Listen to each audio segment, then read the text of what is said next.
Hello, and welcome back to the podcast that drinks and knows things. I am your host, Luke, and we are doing episode 9 of season 4 of Game of Thrones, The Watchers on the Wall. Our title is Defense in the Darkness. We are recording on 9/8/2018, and as always, we are joined by our first-time watcher on the wall, Gertie, Abby of House Condescension. What's up?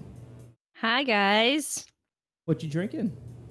Well, you know, some Duplin Black River Red. As you should. That's par for the course. We are also joined by Ben, a.k.a. Sly of House McLean. Good evening. What are you drinking? I have a pineapple Arita. Oh, there you go. Cool. Anheuser-Busch Nice. InBev. There you go. Trendy. And Glenn of House Dog. That dog will hunt. What do you drink? What's that dog drinking? It's called a Bud Select. A Bud Selleck. Tom Selleck favorite. It's one of his beers. And our special guest today, we have Tara at AGeekSaga, the coordinator for Ice and FireCon, joining us. Hey, how's it going? Good. How are you? I'm. You know, it's Saturday after Dragon Con, which is a very long convention for those of you who don't know. A long recovery period. I'm good, but still recovering. So. What are you drinking? Sudafed? Vodka. Yeah, I wish. Vodka tonic, because I figure like this is the strongest thing I have in my house that might like kill whatever is going on in my. It's a septic, if you will. Yeah. Awesome. Well, Sniff it. we are super excited to have you here, and I'm excited to have everybody here. And let's do a quick friend of the show shout out before we get started. And as always, we like to put our guests on the spot. So Tara, who's a content creator in the ASWAF community that you think our listeners should check out? Well, I don't.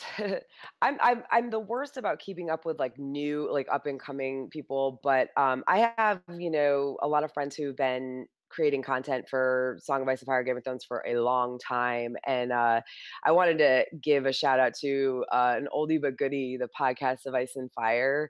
When I first got into the fandom a very long time ago, they were the only podcast that existed. And they're not as regular as a lot of the current podcasts in terms of how often they put stuff out, but it's the same. It's been the same group of people forever, and they've got a really great, repertoire going on. They're good together. So That's awesome. That's awesome. So definitely check them out, and you too can be featured as friend of our show by following us on Twitter at Know and Drink. As always, our show is produced with the love and support of our wonderful Imaginary Legion patrons, including Bailey, who I see in the chat, and Terrence from Hogwarts Radio, and a few other folks that we just love and appreciate. So, we are going to skip news and current events this week. We didn't really see a whole lot that's There's new. nothing much. A lot of speculation for season 8 type like stuff. spoilers and stuff like that. Yeah, so we try to stick away from that. One, because I don't really like spoilers, and two, we have a first-time watcher with us. So heads up, she's probably in the chat, so please be careful in the chat on spoiling things post this episode. We appreciate it. I am in the chat, but I'm also bad at reading. So she's illiterate, and take it as you why she's on will. the show. as long as you don't do an audiobook in your posts, she'll be fine. I bought a real book this week, you guys. You'd be Nice. proud. There you go. I am proud. Pages and words and everything. Don't type with emojis. Because she'll figure it out, probably. she will. Speaking of our first-time watcher, Abby, you hosted last episode. Can you give us a quick previous episode recap? Sure. The Wildings raid Molestown, and Ygritte gives Gilly a pass. The Night's Watch plan for an imminent attack. In Marine, Grey Worm sneaks a peek, but Missandei didn't mind. Jorah's past comes back to bite him. With Theon's help, Ramsay takes Moat Cailin, and Roose rewards Ramsay by making him a Bolton. In the Eyrie, or is it Irie? Who knows? Sansa gambles on a man she knows, and Arya finds hilarity in the news of her aunt's death. Tywin wonders about his Kachunging cousin Olsen's motives for serial. Yeah, not Kachung. For serial Beetleside, and the Viper plays with his prey and pays the ultimate price. All right, good episode. That was a lot of fun, that episode. If you missed it, check that one out after we finish this one. We are doing, like we said, Season 4, Episode 9, and this episode was 50 minutes, and it aired on June 8th, 2014, directed by Neil Marshall. I think this may have been his first episode. That name doesn't sound... Yeah, I mean, I know the name moving forward, but I think this may have been his first. Some no-name writers as well. David Benioff and fucking D.B. Weiss or some shit. I don't know. Who the fuck's that? I don't know. Glendog, what is the episode description? Sure. Jon Snow and the rest of the Night's Watch face the biggest challenge to the wall yet. So we're in Dorne today. So a lot of Dorne action. A lot of Dorne. I think some Essos. Yeah. Roger Dorne. We finally get to Southros. Yeah, Sothorios. We'll see where that goes. But before we can even get to that, let's get it to our Quill and Tankard Pub trivia. Everyone ready? Yep. So, Tara, really quick, what you want to do on our workbook, you just go type into your box there your answer, and when we say 1, 2, 3, we'll all hit enter at the same time and see who's right, that kind of thing. okay. All right. So the question for Season 4, Episode 9 is... When did the batteries go up? While Glenn and I were watching today, at what point in the show did the Xbox controller batteries say that they were running out? No. Aemon Targaryen described his one true love of his life. What 4 things did he say he could describe about her? I'll accept 3 out of 4 for full pointage.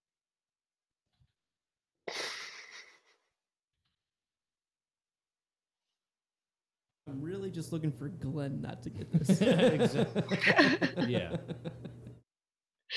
Dude, I watched this like an hour and a half ago, and I'm struggling. Oh no, get out of there.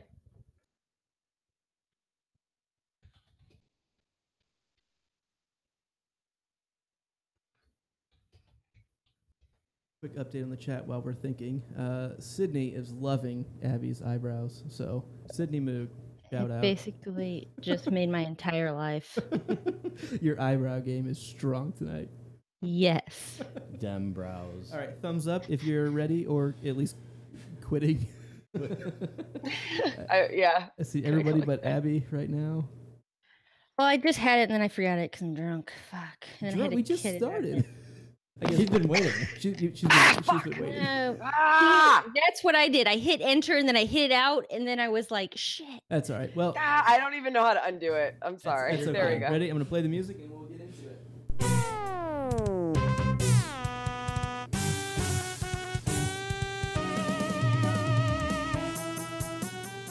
All right, everyone hit enter if you haven't already. I wasn't the only one. That's all I have to say. Like, that's. All right, to fill everyone else in on the joke, we'll start with Tara's answer. Tara puts eyes. Oh, wow, my cursor just jumped a mile. Eyes, nose, and mouth, I believe. And hair. And hair. We have Abby's answer in the wrong box of eyes, nose, Sorry. and voice. I'm judging you hard, Ab. It's okay. It's fine. We also have Benji's hair, eyes, smell, and voice. And I think Glenn might be the closest with head, shoulders, knees, and toes. Knees and toes. The answer, who she was, how we met, the color of her eyes, the shape of her nose. That's. A lot of really Yeah. close answers. I think the three of you guys said almost exactly the same, or very, very similar things. Yeah. No one said who she was or how they met. Yeah. Right? No. Yeah, no, you're right. So that's a point Well, to you. A point So, to all right. me. Abby, we are collaborating with Glenn next week and Yeah. coming Oh, up with God. just the ultimate, like, screw you, Luke question. And Bubba says, I miss your musk. See, the problem is, am I hosting next week? Yes. That means everyone's got to get it wrong for Yes. me to get a point. Yeah. So this all right. is why I'm saying Basically, collusion. all of you need to get It's in. me and, against you. It's Yes. barely everyone against me. But that puts our season 4 totals to 5 for Glenn, 2 for Ben, 6 for me, and 1 for Abby. Very, very good effort on this one, though. It was close. It was definitely close. I was thinking about what he could remember of her physical Yeah, characteristics. I didn't realize, like, I can remember who. Yeah. That's all right. Yeah, me either. Same. That was a good question. That was, yeah. That's a There good weren't a question. whole lot of narrative things in No. this episode. It was a lot of. I think we overthink it. Thank it. Thunk it. overthought. Well, there wasn't Over like thought. Thunked. Definitely overthunk. Overthought. there wasn't anything that were like, okay, that's gonna be the question or whatever. Like I think Ben's last time I like Gotta guess. that's what why I got it was. right because I googled like beforehand what did Hot Pie say when he was describing Mhm. how to make Yeah, whatever and the hell he was making. There was the there one was I- one more that I Hill and Cooper go with Hill and Grant. Cooper, and then you three. That was the Yeah. the people that Gren takes with him. Yeah. I thought about that one. I was like, that one would be the obvious choice. Yeah. I So, felt. I have the note here, like in my trivia, like notes thing. All right. How's everyone feeling? We getting ready to get into this episode? Yep. All right. Let's talk about the opening credits. We have Kit Harington Yeah. as the lead actor. Got him on the his screenshot. Oh, There he you go. is. on the screenshot. Look at that. Nice job, Benj. That's not him. We have King's Landing, Moat Kalen, Winterfell, The Wall, Bravos, and Meereen. Listening to the commentary today, it was John Bradley, Kit Harington, and Rose Leslie. Nice. Pretty solid trio Yeah. for this episode. And when they really got to this sequence, they were like, why didn't they like dawdle on the top of the wall a little bit? We've had questions like that too. Of Yeah. like when you have something where it's so specific, do it. Like it's the one time you're going to do that, so do it. Exactly. I mean, if anything, probably procrastinators. You know, like, Just the whole sequence just at the wall and it just doesn't really move. Yeah. Sure. That's what you're It saying? just sits there the whole time. Yeah. No, I mean like show lower Do a castle circle and flag. come Show back. there's a couple other things. Come they could've back to the wall. shown. Are we going to see Moat Kalen? No. That's my main point. But anyway, let's talk about our final scene. Cheers. Cheers. Cheers to final scene. final location. Final We're essentially there already. It's a little bit of a joke, but we are going to the wall. It is the only location that we travel to this episode. And yeah, so cheers to that. There is north of the wall and south of the wall. And now I stand corrected. But our opening scene is with John and Sam asks about the ins and outs of the birds and the bees. Benj. I don't know. I'm not a damn poet. No, you're not. It's like the deaf leading the blind here, you know? Or as, crap, what's the movie? I had the note and I didn't mark it down, but Richard Pryor and Gene Wilder, hear no evil, see no evil. The blind man leading the deaf man. That's basically what John's doing with Sam right now. Ab. I'm gonna throw it over to Glenn Dog here because Gotta he has the piggyback. same thoughts I do. Gotcha. Yes. Go for it, Glenny. Me? Yeah, so I noticed there's a loophole in the vows as Sam the lawyer says that Sam Esquire. it's basically open for interpretation about like breaking your vows or whatever is What counts, what doesn't. right. So and I'll turn it back over to Abby. Do you have anything else to add? Thanks, Glenn. Well, according to Gertie at Go Home Gertie on Twitter, she quoted here, "The interesting thing is our vows never specifically forbid intimate relations with women. Sam spittin' truths. This is why you read. He technically is correct, and that is the best kind of correct." That was my thought drunkenly after last recording, watching this. That's all I got here. Yeah, that's pretty fair. Tara, what do you think of this scene? I mean, honestly, I honestly don't think I've seen this episode since it aired. So I had totally forgotten that like this late in season 4 that Sam and Gilly still hadn't done it.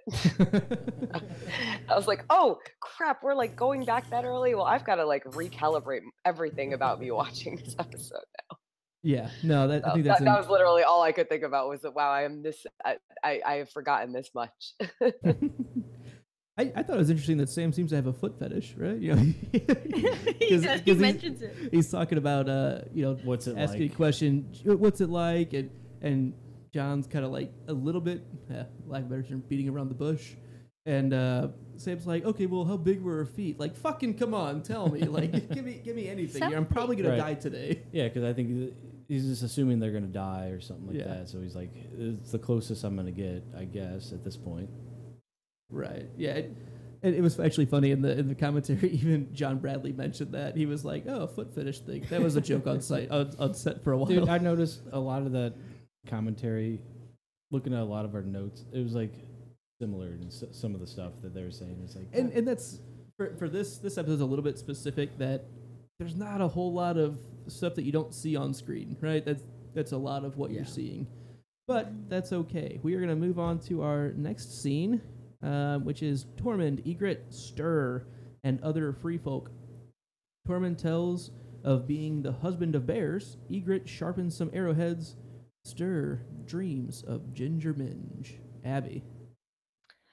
I like here when Egret and Stir are talking, and she approaches him because they're having words, and he stands up, and that's definitely it's a power stance. Like he stands up over her, showing his dominance.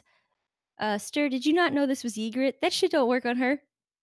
She don't care how you are. You be a goddamn mountain. She's fucking Egret. Like, you don't intimidate her. She's just a force to be reckoned with. I love Egret. So never back down, Egret. Love her. Don't. I'll mute you. don't. I'll mute you both. Tara, what do you think of this scene? I mean, it's a lot of the whole beginning of this episode, and I know it picks up, but it was like so much exposition. Like, I guess when like watching it the first time, you've got so many expectations. So rewatching it, which again, I honestly don't know if I ever rewatched this episode before this time. It just it feels like, oh my gosh, how did, like, the first time I watched this, I don't remember being this kind of bored. Okay. Like, when is stuff going to happen? Because usually they're better about kind of splitting stuff between like the exposition scenes and the action. In this episode, it was very top heavy on the exposition. Yeah, I think that's entirely fair, and maybe Abby can speak to this a little bit more, being the truer first time watcher. But I feel like when you don't know where it's going, the anticipation, the tension is, I feel like is built pretty well through all of the exposition at the top, because you know there's like impending doom, and they're feeling that, but it doesn't really carry as much weight when we already know, well, they make it through the night kind of thing. Yeah, I definitely at this point in the episode was very much like, holy shit, like this is going down. I just felt a huge tension in who survives, who wins, who does what. Like I I just felt like the calm before the storm, waiting for the battle, and all I wanted to do was get to the battle, making the fighting even better when it did happen. Sure. Glennie? Yeah, I just couldn't help but notice the Fen Warg that they have looks like a crash test dummy. That guy, yeah. I don't know. And then other than that, like, I think Tormund's telling the story about fucking a bear or something like that. And Ygritte calls him out, like, you never fucked a bear. Like, no, that's a made-up story. Like, just shut the fuck up. Sorry, that's the crash The band test. called the Crash Test Dummies. Yeah, crash test. Go Go ahead. But to me, my point is, Ygritte makes some good points about the Night's Watch being fucked up, hunting them down for no real reason other than they were born on the wrong side of the wall. They're not. I mean, their actions, yeah, they're dickish and they're morally not great, but it's understandable.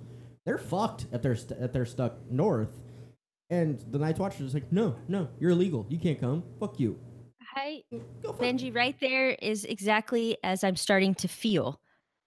Like, I get that they're warring and they're trying to take, but in the end, like, what's the issue? Why can't we be friends? Yeah. Yeah. That's not a Dave Matthews or Why Tom can't Petty we song, so be that's friends? fair game. Fair game. I'll allow it. Why can't But I mean, I think this is what we kind of touched on last episode, where John is, or was it last episode or 2 episodes ago, where basically we were saying like it's not really the Night's Watch job Yeah, to those go two, out when and they weren't- range. yeah. It was the last episode because he was talking about when they're icing up the tunnel, Two. and they said you're Yeah. cutting off. The only night, the only Sorry. wall was. Last time we saw the wall. Nope. We did see them talking about Gilly and everything, Sam and Very John, shortly. Very Oh, shortly. sure. So 2 episodes ago, though, was. Fair. But we kind of talked about that it's not really the Night's Watch job to go out there ranging. Like, they're supposed to be the protectors on the walls. Walls, plural. I think. But it's just kind of like... go ahead, Glenn. Oh, no problem. Yeah, basically, it was just a lot of people didn't really put a lot of thought into the threat that was happening with the wildlings, except for John. Like, everyone just kind of like, well, we're the Night's Watch, and we've always beat them, so we're just going to do it again. Right. When So- you're protecting against, that becomes the thing that you only know, then you're like, well, the best defense is offense Right. at this point. Like, this is Which the way John their was trying to tell mentality... them, they got a shit ton of people. Right. We don't. We don't. Let's It's use not always that simple. Let's use this fucking, ace up our sleeves called this 700 fucking foot wall. Let's use that to our advantage. But kind of my final note here is Ygritte really wants to be the one that takes John out in that kind of stand up to her scene that Stir does, and Bench has it pulled up on screen caps. Yeah, put your money where your mouth And is. she says, basically, Jon Snow is mine, and I'll put arrows in any of you to try to take him from me. And I don't know. He's clearly not buying it. I think Tormund buys it, but I buy it. Ygritte's the shit. Final thoughts on Well, that? I think anybody who tries to kill him, she will kill. Not because she wants him for herself, but I think it's true. Like, Almost selfishly because she is in love with him. yeah, But like I she think won't admit she's that to using herself. this. I want him for my kill or whatever. But really, if any of you kill him, you're done. I think that's fair. And Bubba makes a good point also going to the crash test dummy. Then our looks like Sinead O'Connor could be another. A lot of pop culture references. Wait, Or this So- isn't Stephen King. So A let's move random on to Fen Ward. let's move on to Sam, Maester Aemon, Pip, Gilly, and Ellis, who is Little Sam. Maester Aemon advises young Master Samwell, and yes, that's a Lord of the Rings reference for you. And Sam greets Gilly at the gate. Tara, why don't you lead us off here? Oh, caught her in the middle of a drink. Sorry. He honestly, I went off of I'm sorry, I don't know whose column is next to mine off the top of my head. I went off of the column next to mine in the notes, asking who was Maester Aemon's lost love. Mm-hmm. That was my question. Okay. That was okay. I was just wondering, like, who could possibly been his lost love? So I was looking at this while I was watching the episode, because as I said earlier, I'm very thorough, and I because I saw that question, I like was watching the whole scene, like thinking about it, and if he, I mean, I was a book reader first, so like if he hadn't mentioned like girls specifically and then described the one girl, I would have assumed his brother and or his family were like his lost love, because he gave them up to be part of the Night's Watch because he knew he couldn't remain with them and not, you know, kind of be part of this like constant fight for the succession of who's gonna back who or whatever. So I kind of want to like strike his mention of girls entirely from my memory and just go with the book canon, if that's allowed. That was all I could think. Sorry. I'll allow it. That's fair. It's because you know it so well, and like there are certain things where when it's changed or new information, you're like, does that really count? And it's not even that it's bad. It's just that it's not like I don't think I thought about that, you know, when I saw this episode before. So this like prompted this whole just like this was the thing I wrote the most notes about because for some reason I was just really intent on this whole idea of like this is so weird to me that he's talking about girls. Yeah, and we'll go with your point. I don't know the lineage of where Aemon falls. I know he's one of many children or one of many sons, but did he have any actual sisters for that thought process, or was he one of several brothers? So, and to my note that I go on, being a future king, you meet a lot of women, you know, because everybody wants to meet the king and everyone wants to meet the crown prince, you know, and so even giving new meaning to the, you know, dragon in the night, you know, kind of thing. So awaken the dragon. I'm not 100% up on this, but I'm pretty sure that he passed on the crown to Egg. Yes. Who was Aegon, and Aegon was the seventh son of a seventh son, I think is how that went. So it's like incredibly unlikely that it would go to him. It's also Aegon the Unlikely? Hey, yes, I've heard this before. Yes, yes. I know shit. The same Egg that you hear about when we talk about Dunk and Egg, a story about him as a young Targaryen. So okay, we'll get to that eventually, and you'll learn more. But so yeah, he was seventh son, but they never speak of any sisters or daughters. Can I make my guess of who the lost love was? Go for it. The floor is Lady yours. Olenna, because it should be. Hey. I have absolutely no idea how old she is compared to how old he is, but I love her and I love him. So obviously they should have, you know, smushed. Now that's a stark difference right there. I was actually reading up on that. Like, it's funny you like mention it, but they said like Maester Aemon, I think I'm reading, was like 35 years older than Lady Olenna. The thing it says here, he began training at the Citadel when he was around 9 years old. Mm-hmm.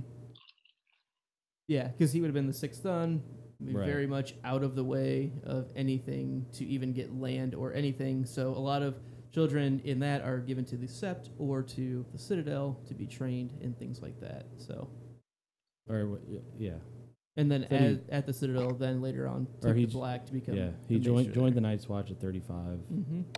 Became a full-time Maester at 19. And then was offered the crown, essentially, after he took the Black, because he would have to go against both of his vows to take it. Says he's about 30 years older than Lady Olenna. So, there you go, Ab. That's, I mean, knowing Abby's, you know, stance in this book series. 14 is the new 40, or whatever it was. The quote that apparently I said. Who knows? All right, Glendog, what do you got on this scene? Oh, shit. Yeah, like they're talking about, you know, before all that other stuff, like, talking about like I think the book that he's reading, because Sam's trying to like get up on his knowledge about wildlings and all that stuff, and Maester Aemon was just like, he wrote all that stuff. He never went anywhere near any wildlings. He was here when he wrote the book. Mm-hmm. And Sam's like, are you shitting me? Like, all the stories are true, though. Right, like everything that the raiders that we've been catching are saying the exact same thing. So regardless if he's met them, the information seems right. Right.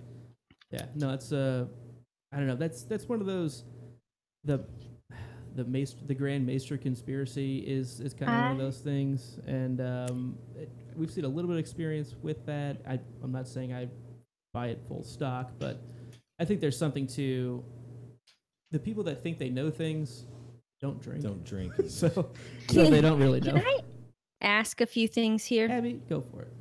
Okay, so I have a few questions about the Maesters specifically. It doesn't necessarily fit into this episode, but listening to Aemon is where these came from. Who funds the Maesters or the Citadel? How do they have funding, like to have wherever they study or train these people? Is it all the lands giving them money? So they were originally started by the Hightower family in Old Town. Okay. And I don't know if we know a whole lot of who actually funds them outside of it potentially just being the crown, who would be the conduit of there's through some money. Like basically, if your house has a maester, you're probably paying that in taxes, or you're paying the Citadel directly. I think we're just guessing on that. Yeah, I don't know if it's really ever said. I would honestly say, because I think the Maesters kind of take a vow of poverty along those lines. Then you don't really see the rich Maester except for maybe Pycelle living it up with the whores. But for the most part, they're living for free in whatever castle they're with. Their room and board are covered, and they have no drive to actually get paid. So there's no one. They're not taking in a salary or anything. But these are also the people that are writing the histories. Yes, they're doing it for free. They're basically They're not just writing the histories; they're writing the letters. Yes. So. I feel like they have so much more power. They do, and that's kind of my point. Is there's more power in power than power in money, so they don't contrived need the money. or whatever. So I wonder where the funding or where their loyalties like. They can manipulate history. They can manipulate letters. The past, controls. Yes. The so. Yeah, that's it. I won't go any further than that. Look at like the Catholic Church. Like the priests pretty much live on campus, and then they take donations. So I bet you a lot of it's probably donations. Yep. Alms for the poor.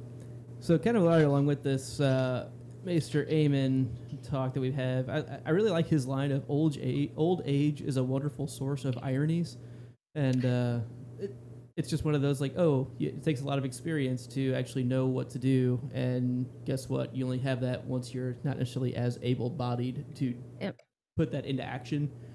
And again, back to the commentary, it was kind of a funny thing that John Bradley, who plays Samuel Tarly Abbey, if you didn't know, he was like, because they show him like grabbing a couple books, and there's a lot of stunt doubles in this scene, or in this whole episode, right? There's a lot of stunt actors.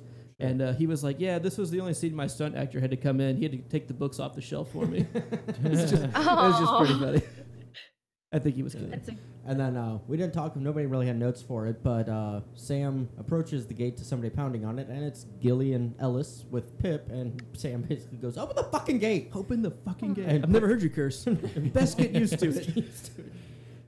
But that just seems like such a trap, though. How do you mean?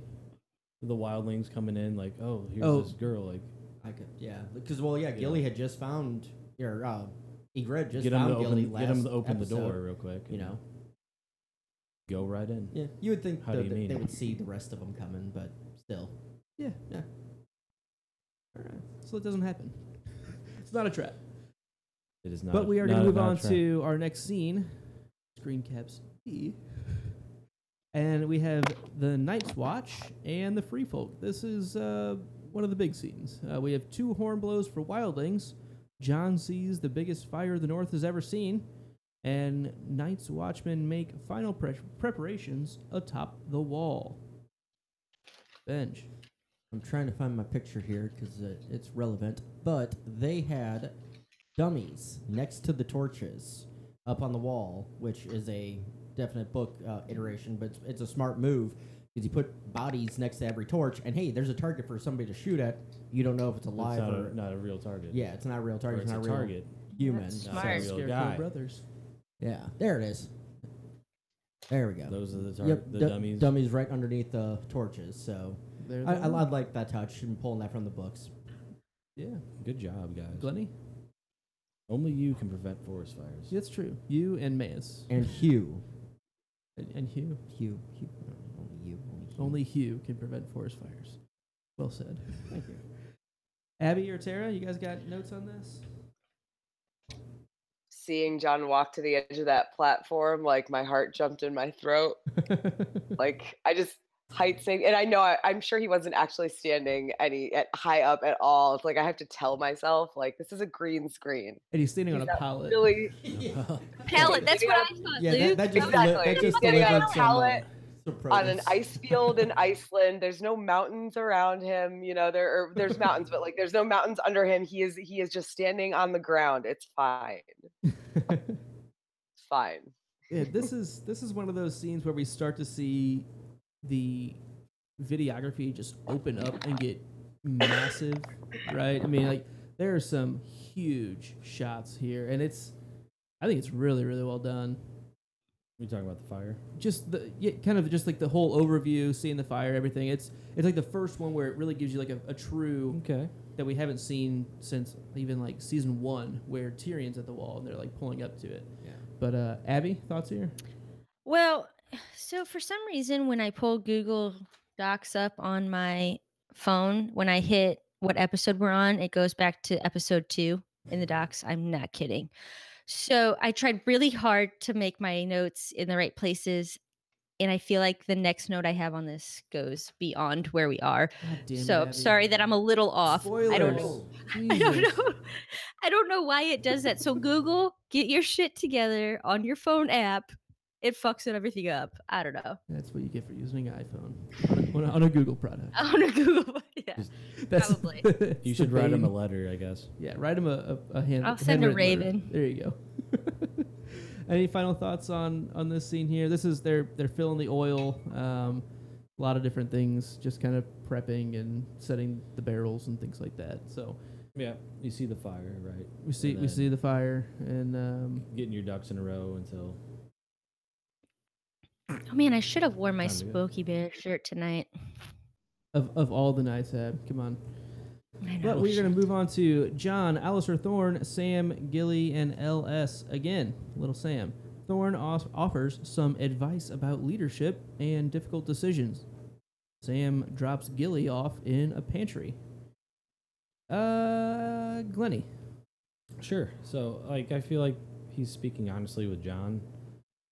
Usually he's just kind of stubborn and, you know, kind of disagreeing with him because he's just trying to make it seem like he's more powerful than John, I guess, or more in charge, I guess. But he kind of like explains that, hey, freezing the tunnel was a pretty good idea. You know, I'll get second guess for it now. Sure. Benj.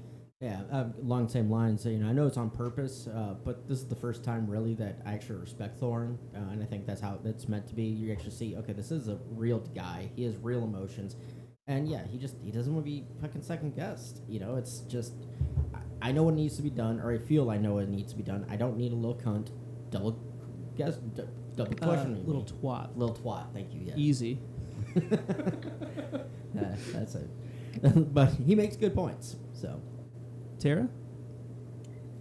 Yeah, kind of the same thing. You don't really expect at this point. You don't really expect Alistair to like have anything good to say, but I did like his bit about getting second guessed and everything. But I mean, I also feel it was kind of like an admonishment to John, like don't second guess yourself either. Yeah. Maybe.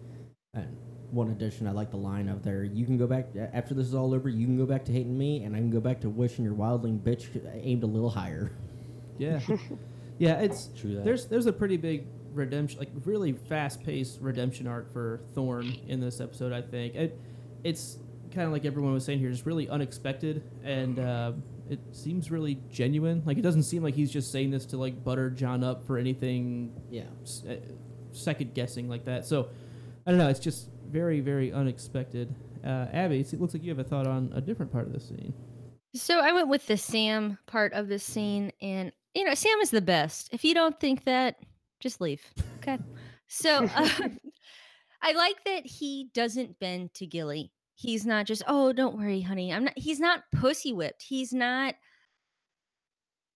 in love in a fact that that's going to stop him being who he is and having his own thoughts and his own moral code. I really respect that in Sam. I find Sam to be such a man in that respect. I also find him to be such like a man among men in the way that he does it to Gilly. He's never mean. You've seen people before, maybe not in the show, but just in culture or whatever. I'm fucking leaving because that's what I do. No, he doesn't do that to her. He looks at her and says, this is why I have to go. This is what I'm going to do. I will come back. Like, what a man. Sam's the man. Yeah, I like Sam in this scene. I like Sam pretty much all the time. But promise me you'll never die. Yeah, I like just like the whole lead up to that scene is a little odd to me that Gilly really doesn't seems to think that Sam's gonna survive. Like, it's kind of like a total lack of faith in him. Confidence. Right? Yes. But he doesn't, like you said, Abby, he doesn't really balk at that. He's just like, regardless if I'm going to go out there and die, I'm bound to do this. And so I'm going to fucking do it. And if Sam makes a promise, he sticks with it. I think that's absolutely true. And I think the way he kind of nuts up and just like shows her that, hey, this is what I'm here for and this is what I have to do. I can't be here to be your as Abby put it, pussy whipped guy here. Mm-hmm. That I think she finds that strength that he shows and buys it herself. I think in this scene it sells it to her a bit, and then they can kind of go on being whatever they are to each other. All right, any other thoughts here? All right, we're going to go to Pip, Sam, Egret, and Free Folk. Pip is a bit nervous. Sam plays the role of Sam the Slayer. Egret delivers the scouting report at the gates. Lenny. Yeah, I mean, I guess Pip just is a bit nervous. And I guess, like, you see, like, a lot of, like, previous episodes and seasons, like, where the Night's Watch have been, you've seen them, like, ranging or stuff like that, but haven't had a lot of, like, dialogue of, like, people like Pip who just is not a fighter, and now he's gonna be thrown into the fire, if you will, being kind of forced to fight, and yeah, you would definitely have a lot of butterflies if you were somebody like that. Yeah, I really thought it was kind of cool having Pip get his advice from Sam about being afraid here. It really, like, anytime you talk about fear and bravery, it makes me think of the Bran and Ned talk in episode 1, basically. Like, can a man really be brave if he's afraid? And Ned Stark's like, well, that's the only time a man can be brave is when he's afraid. And I think Sam gets that sentiment. He's basically saying, yeah, I was afraid.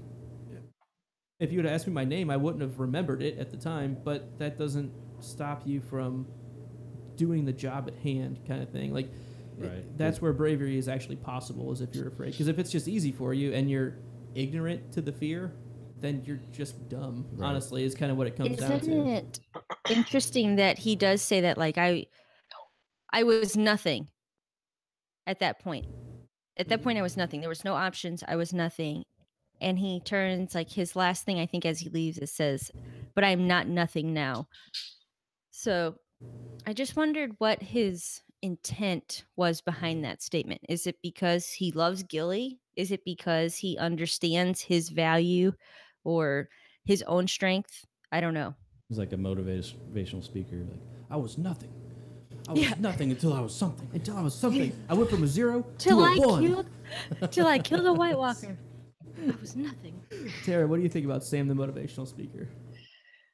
I mean, it's Sam, so it's like weird to me that he really comes out of his shell in this episode. Mm-hmm. And I mean I mean, I guess it started like earlier than that. It started when he made them let Gilly in and everything, but like his whole speech and everything. He really comes out of his shell. Bench? So my note, I'm going to the next part of the scene where Egret was watching, getting the body count on the front gate and everything, and reports back to Stir and Tormund and everything, and they start running up towards to the gate itself.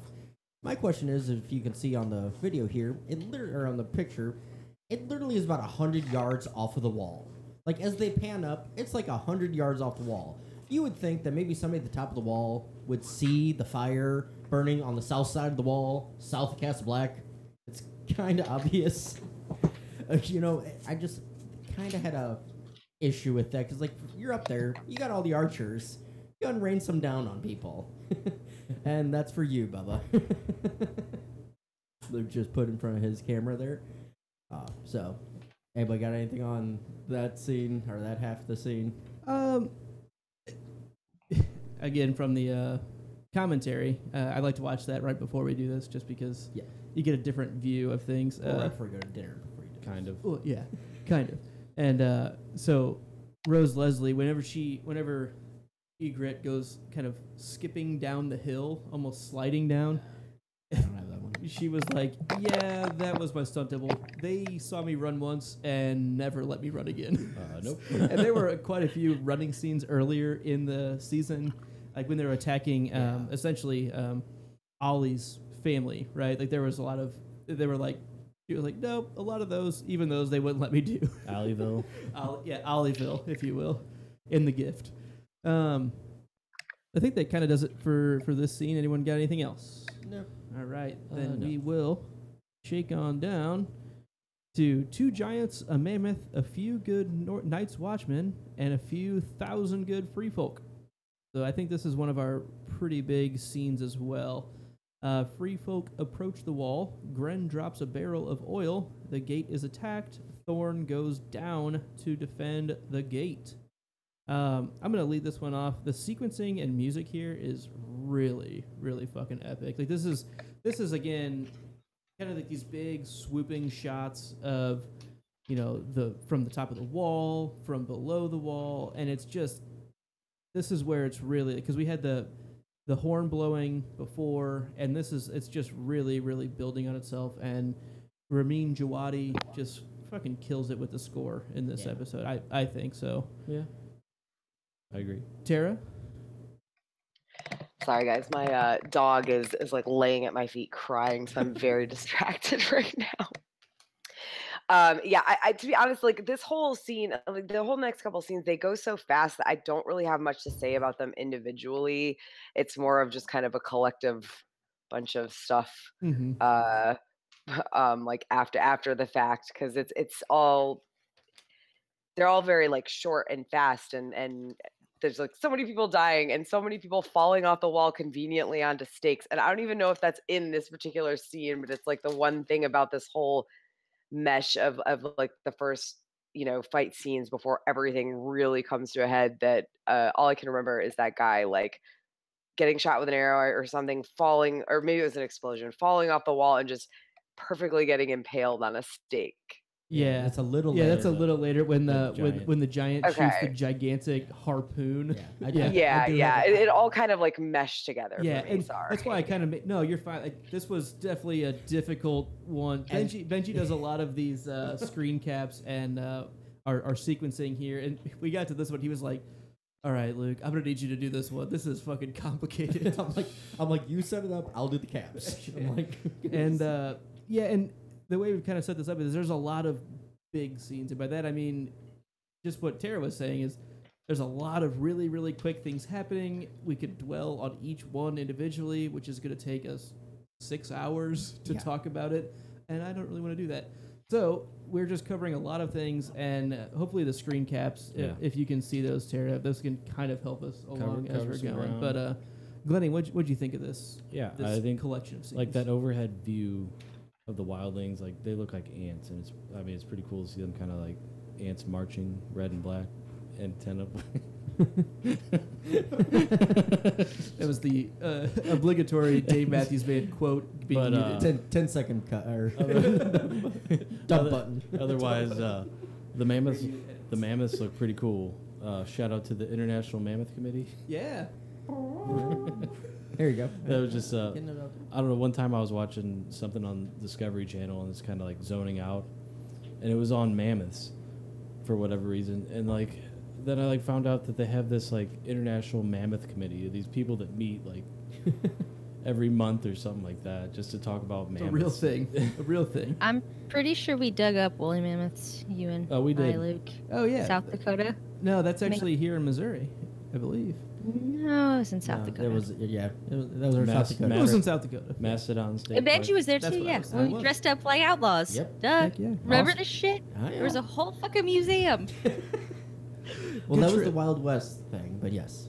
Wait, I know. We weren't dressed up like outlaws while digging That for would've woolly been mammoths. cooler. That would have been cooler. Yeah, I was the never mind. I was the Yeah, sorry. brooding teenager. I looked like Jon Snow. I was like, I'm not doing this stupid shit. Yeah, you But did. I did. That's true. But all right, my note on this is fucking Slint. You're just standing there like a fucking tool, just dumbfounded, and that face right there. Huh? What? Just What? yeah, it's God. I hope he dies. That's all I can say. I hope he dies by the end of this episode.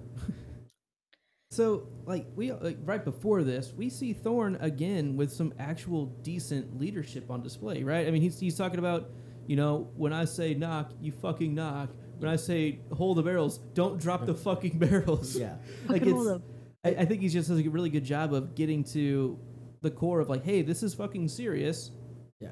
We need to be on our A game right now because guess what? We can't hold up against 100,000 of these guys, which he's already admitted that he kind of believes from John last scene or 2 scenes ago, and then he gets pulled down to the gate, and I like that he's the one that actually shows some true knighthood honor of, okay, I'm in command. That seems to be the more pressing Like thing. that. I have to go command down there, which is pretty ballin'. And he puts Slint in charge, and Slint's like not doing anything. and then Thor like runs back. He's like, "Fucking loose! Like, come on! Like, Right. get your shit So together." you're saying kind of like the captain that kind of goes down with the ship. Yeah. He seems to really be leading by, experience. He's actually the one doing it. He's leading by action. Be on the front lines, Yeah. kind of And I showing these pretty big people fan of what's Thorne what. right now. He's Yep. kind of a dick, but it seems like He's kind of a thorn not in your side. he's a thorn in hopefully the wildling side. Let's hope. Let's hope. Let's maybe move on to that. Any final thoughts there? All right, we got a ton more scenes to go. Yeah. So let's get to H, which includes basically everyone. And this is our longest. This is the This most. is a long. Well, this is the most screen capped scene. This in the is a big entire- sequence. Yeah. And we're gonna go basically from the free folk through the gates, fighting in the courtyard, giants and mammoths approaching the gate in front of the wall. Gren gets Slint out of the way. John commands the defense of the wall. Abby. Tormund is a beast. I mean, beast of the east, north. Just kidding.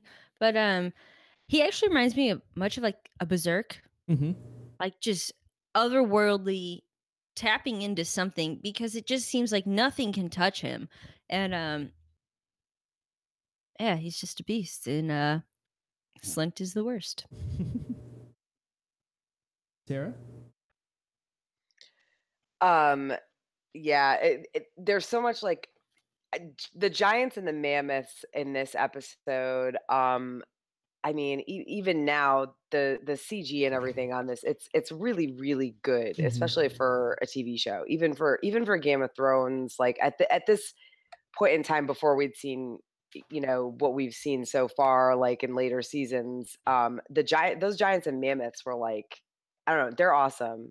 This episode as a whole, I really did like. I really did like it.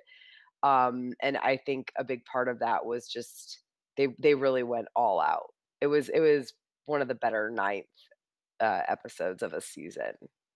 Yeah, it seems like the production value was actually dedicated entirely, and they did a good job with what they needed to do. They made the big climactic things actually sell, and like they're like you're saying, this came out how many years ago, and it still 4. holds up pretty well. I mean, it seems like, again, for a TV show in their 4th season, this is like probably the 2nd season where this show has been at the top of its game, audience wise. Yeah. And because you have the first season, which is a little lower, season 2 where there's a lot of buy-in, season 3 where it's like, bam, this is the shit, season 4 where it's like, this thing is fucking huge. And so they actually have a little bit of a budget to work with, and they're dedicating it in the right ways to sell these impressive CG things. Lenny? Yeah, so along with the theme of Alistair Thorne just kind of being more responsible and more like a good leader, if you will, he's just kind of explaining, like, kind of rallying the troops a bit and kind of saying, hey, like, the wildlings out there, those are Thens. Like, they'll eat you. Do you want to fill the belly of a Then tonight? And it was just so good how he, like, rallied the troops to get ready for the fight. Like, I like that. Yeah, it's good shit for sure. Good stuff. Benj. Sorry, I was having a little discussion in the chat there. I liked once John takes command and the ice climbers start working their way up. John's like, they won't summit till morning. It took that long when I did it, and Ed's like, yeah, they're a little bit more motivated than you were. They have a little bit bigger hurry. And then also, this is the scene as well that Tara was talking about with the giant and Mr. Longbow himself fucking just going ham on that one. And that shot right there took me forever to get. Just, come on, see. I want to make sure I got the next one too. Come on. Where's it at? Ah, damn it. Oh, you can see him impaled on the I ground. haven't been impaled, but I didn't have the the yoink cord on him. Yeah. But yeah, I love that shot. Those were definitely 2 very cool scenes. I love seeing that giant just fucking annihilate. You first see the one archer hit, and it just goes up and down. Not even like halfway. Yeah, and the giant just like, yeah, true longbow. Let me show you how it's done. Yeah, and so Slint is so fucking worthless. The quote that he has, "There's no such thing as giants." Like, that's such a classic denying something that you can see right before your own fucking eyes.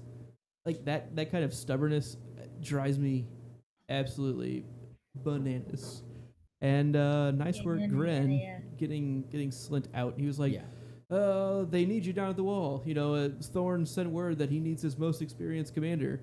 And Slint's like, oh, down, okay, okay, all right. It's like, oh, goddamn. Like Joffrey that one time when Cersei summoned him and... Yeah. Oh, they need me somewhere else. Is my mother okay? She's got big business with me. Well, I better go and see what she wants, even though there's a big battle. It's just rough.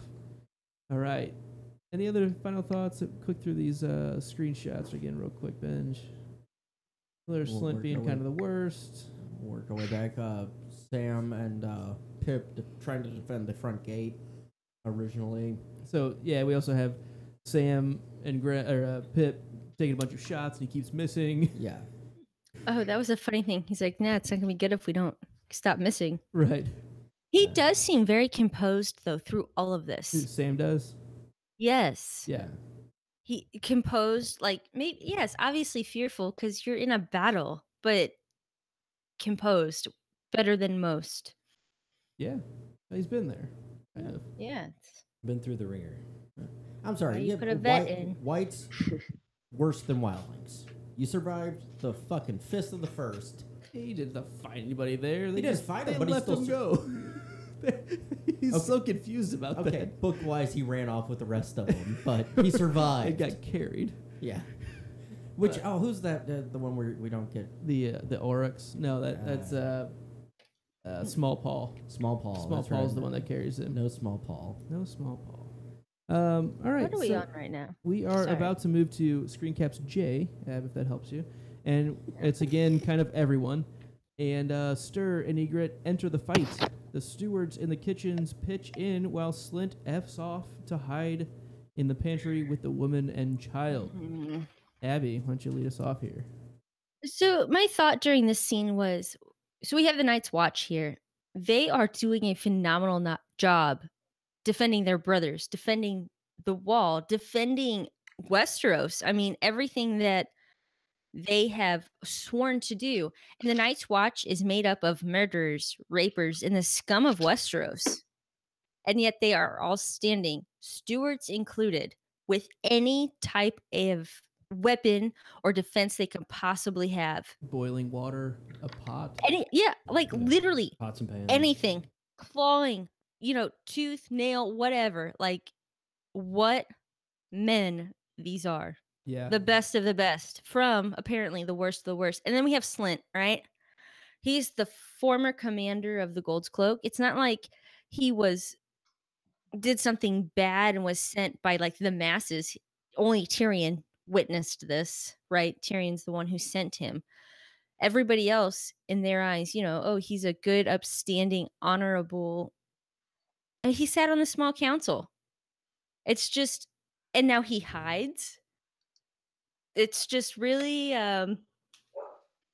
fitting that that's what we're watching here. That's all.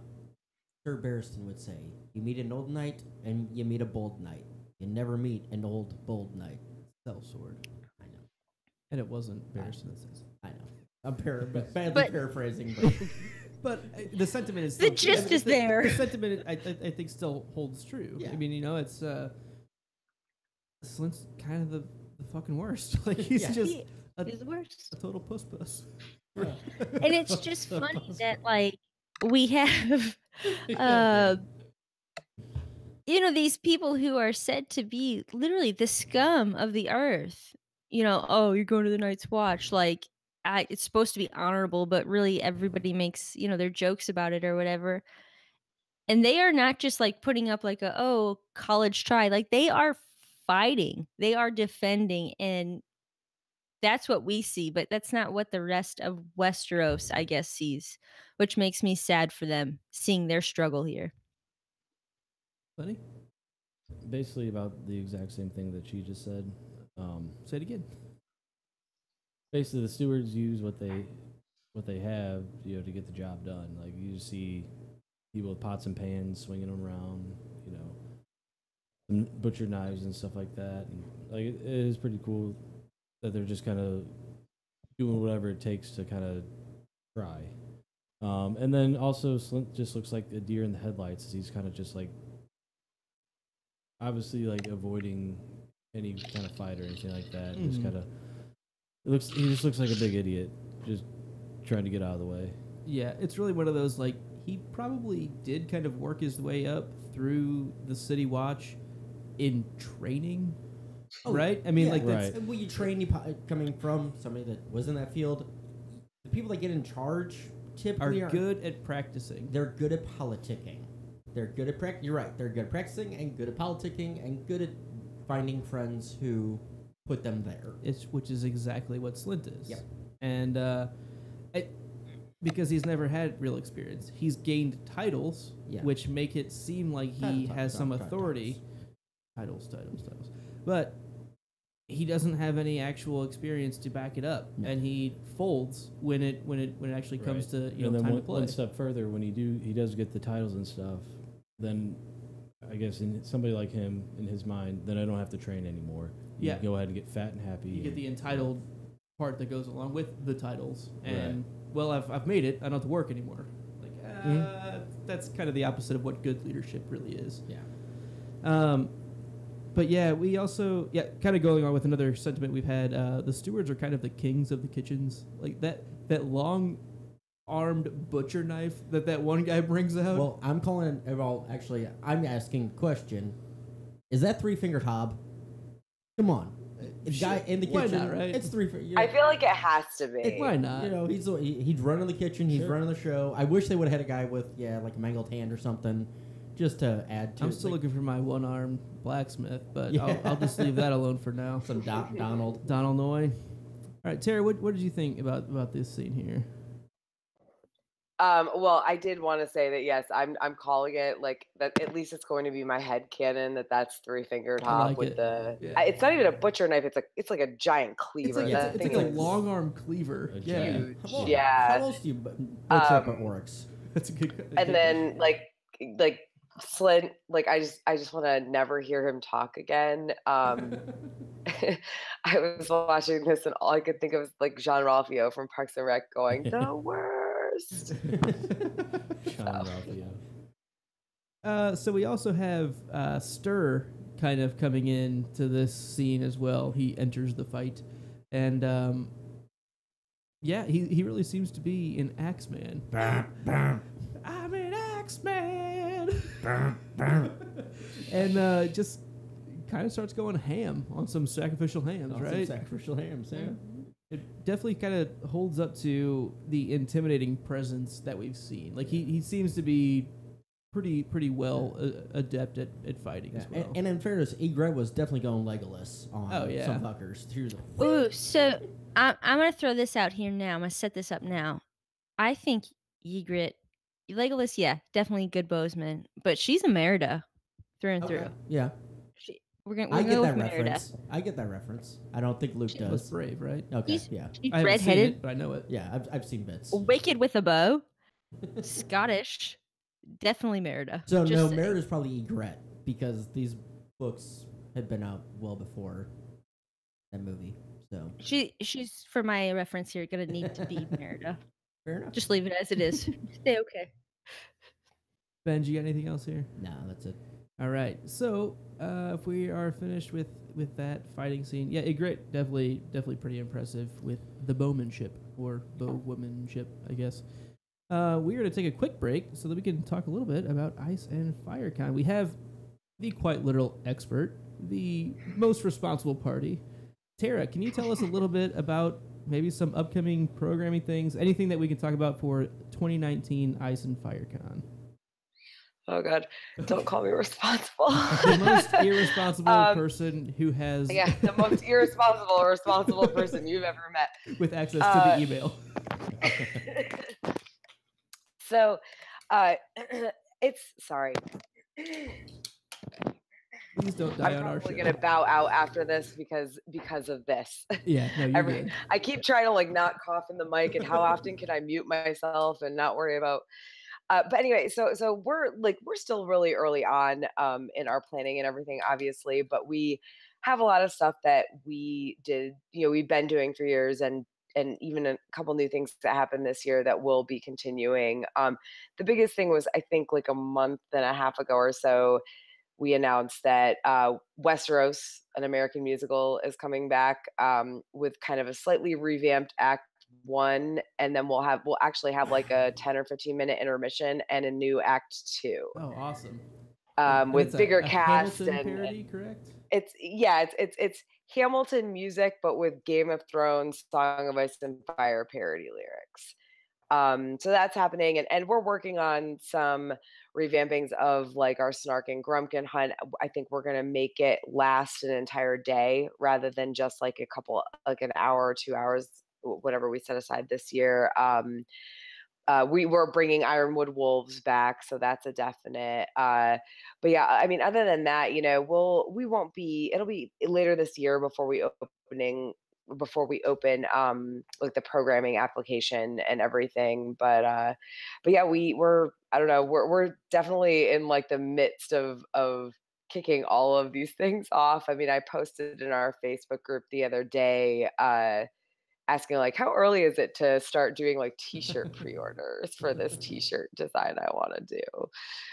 People are like, not too early. I'm like, but you do have to wait till Ice and FireCon for your t-shirt because I'm not shipping these out one by one. So yeah, we're very early in the planning. I will say that like our tickets, we're tiering them now, which a lot of conventions do. But so they were $80 to start. They go up to $90 on November 1st, and then they go up to $100. I think it's March 1st. So it's 4 months or so, 3 or 4 months between the bumps, but they are tiered. So if you want to get the cheapest ticket that is available, get it now. And the coupons, I know you guys have one, will work going forward. So you'll always have that $5 off. But right now and through November 1st is when tickets are cheapest. So Awesome. Well, so definitely get your tickets now and use promo code DRINKS when you do so. I can guarantee at least 3 of our 4 hosts will be there. We're trying to get all 4 of us there.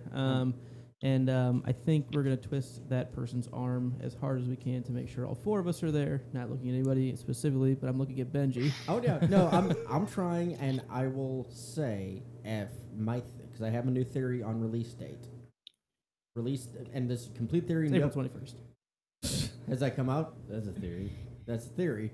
My theory is going to be May 1st. They're going to do the first 3 weeks of May. That way they get the first half of the season in the 2019 Emmy hunt. Take the week off for Memorial Day. Do the last 3 in June. Then they're in the 2020 Emmy nods. They get both Emmys. Can we just stop talking real quick? There are 6 episodes in the season. Yes. yeah. What? They're long though. They're gonna be they said they're gonna be like feature length film. Okay, what are we at? 4 season 4 episode 9. I still don't understand how they're gonna finish a series, and I'm only like halfway through. What the? Just Good questions, Ab. You'll find out over the next 4 months, You'll 4 to figure it 6 Bringing months. it down, bringing it down. So, don't hate the but that's player, my hate the theory. game. So if that's the case, then I can almost definitely have no problem doing it. Because it just I know I can't stay for that night, that Sunday night. That's my concern. So I'm hoping if it doesn't come that I can work it in because I know I can't be there that Sunday night.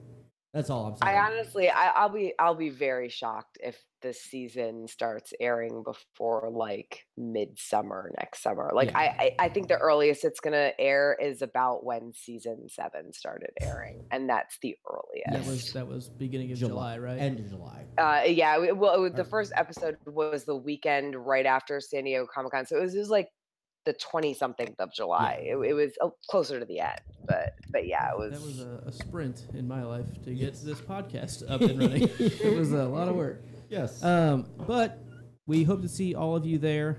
Use that promo code DRINKS when checking out iceandfirecon.com. And Tara, for the people who don't know, where is Ice and Fire Con held? So it's in Mount Sterling, Ohio. The town is barely even. I don't even know if it's incorporated, but it's at Deer Creek State Park Lodge. So it's about 40 minutes from Columbus Airport. It might even. I think the one time I drove, it took about 45, 50 minutes. The next time it took about 40, but it's very close to there. And we always have like a ride and room share document, for people who want to help each other get rides, but also like you can take a cab or rent a car. Honestly, it was cheaper for people to do round trip cabs this year than it was for people to rent cars, weirdly enough, but unless they were splitting. But yeah, so it's out in the country, but we do that on purpose. We like to kind of have it where it's almost entirely our people, and you feel like really like immersed in everything, It's like a summer camp. I mean, it really, that's because Glenn and I were both there, and that's the feeling I got from it. And it wasn't like warm enough where there was a lot of activity of like people trying to camp and stuff like that. Like I felt like it was just like us there, or like people that were there for that. Yeah, no, it was definitely pretty chilly, especially at like the melee and the jousting. Oh my gosh, that was pretty cold right on the waterfront. It was awesome though. I loved it. The worst part is it's been colder. There was one year it was colder than that. We were in Virginia and we had all that stuff. We hadn't figured out our location yet, and we had it all at like the top of the hill at this resort that we were at. Yeah, it was rough. It was real rough. Well, I just saw you pour another drink. Does that mean you're not bowing out yet? Oh no, I'm bowing out. I'm literally drinking this as like a please just like clear my throat and like I'm dying. And I feel so bad, but like I hope to join you guys again, sometime within the next like few months when I'm not sick. Yeah, no, we will absolutely have you on again. And thank you for joining us. It's been so much fun, and I can't wait to see you again. You can read my comments in the document as like an homage. Yeah, we'll still amuse them as our own. Yeah, well, if everyone's missing a note, we'll just be like, oh, I had this great idea. This is gold. Oh, and Tara didn't have anything. All right, I'm so sorry I'm bowing out early, guys, but have a great night. Feel better. Yeah, thank you. Have a great night. See you next time. Have a good one. All right, so let's go ahead and start moving on with the episode. And we have Pip takes an egret arrow to the neck. Barrels of oil are dropped from the wall while a mammoth is tied to the 4 inches of cold rolled steel that we've heard so fucking much about. And Gred heads down to defend the inner gate. Abs, kick us off here. Well, I have no notes here, so thanks, Luke. But well, read Tara's note then. Right, yeah. I'm just gonna go with the Gren thing. Hold the gate, and he just says, "Okay, I'll hold the gate." Mm-hmm. And complete confidence. John knows it's gonna happen. He knows he's gonna do it. What a guy! Yeah, I'm with you on that. Gren's pretty impressive this episode. Benj. Oh, sorry. Go ahead. Well, I was just gonna say, I think it's really impressive that we have Gren. I have the note here somewhere, but I'm all kinds of mixed up.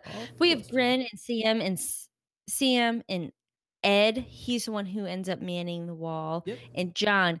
They all become these great leaders. Yeah. Like in their own right, and it's just kind of nice to see. Stress brings out either the greatness or the worst. It just depends on which way you let it fall. Yeah, and I just think right here we see that this little group, and we see Pip nervous, but he doesn't run. He doesn't, cower from his duty. But I think this episode highlights what this like group who went through Night's Watch boot camp together all became these really great leaders. I don't know. Well, nice. To, I guess, piggyback off of what you're saying, I guess it would just be like they're all good friends and stuff like that, and it's like easier to lead or whenever you're amongst your peers as opposed to like strangers that you never met before. So I guess it's just they're good at like taking the reins because these are all people that they know and get along with. Mm-hmm. They're truly brothers. Like this group, brothers. They went through training camp together. Like that's the kind of thing they have that true camaraderie. Like in the trenches feeling that, and we've seen John kind of take a leadership role with that group, and they also did to bring him back, right? So, like the fact that they're the ones putting each other up to it, I think is a big part of why it plays so well. Like why it's so easy for them to buy in, because it's John asking Gren to do it. It's John asking Ed to do it. It's Sam asking Pip.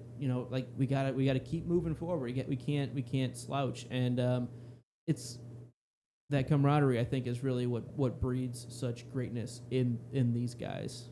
Exactly.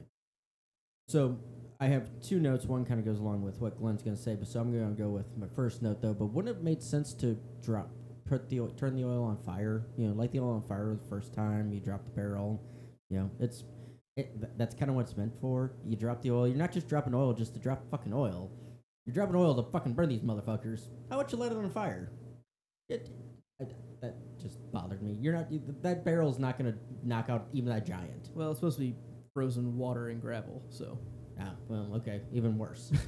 Because it was spilling oil as it fell. Light it on fire. Right. So when it's frozen gravel and water, which Abby is from the books, but basically they're counting on it hitting the wall. All the wind is always going to push towards that wall. You're not going to get much away from it. So it hits that and becomes giant shrapnel everywhere, basically. And I agree, the oil set it on fire. It's like, I agree. Like dropping a penny off the Empire State Building or whatever. You're never going to kill someone because it's going to lose momentum as it goes. Yeah, so like in this, we see Pip like actually kill someone. Like earlier, like Pip was just shooting and obviously not hitting it. Like, we don't see it, but we obviously not hitting anybody or killing them. Like, he finally, like, kills somebody, and you can just see him gain all kinds of confidence. And, like, I killed one. Like, oh, cool, yeah, that was awesome. And then, like, as this George R. Martin goes, just builds you up just to bring you right back the fuck down. And just, like, then he gets the arrow to the neck, and then that's all she wrote. Buttercup, baby. But no, my other point, though, because Pip was, so proud of himself. See, I got one. And Sam's like, are they all dead? No. Well, then keep fucking shooting. Keep shooting.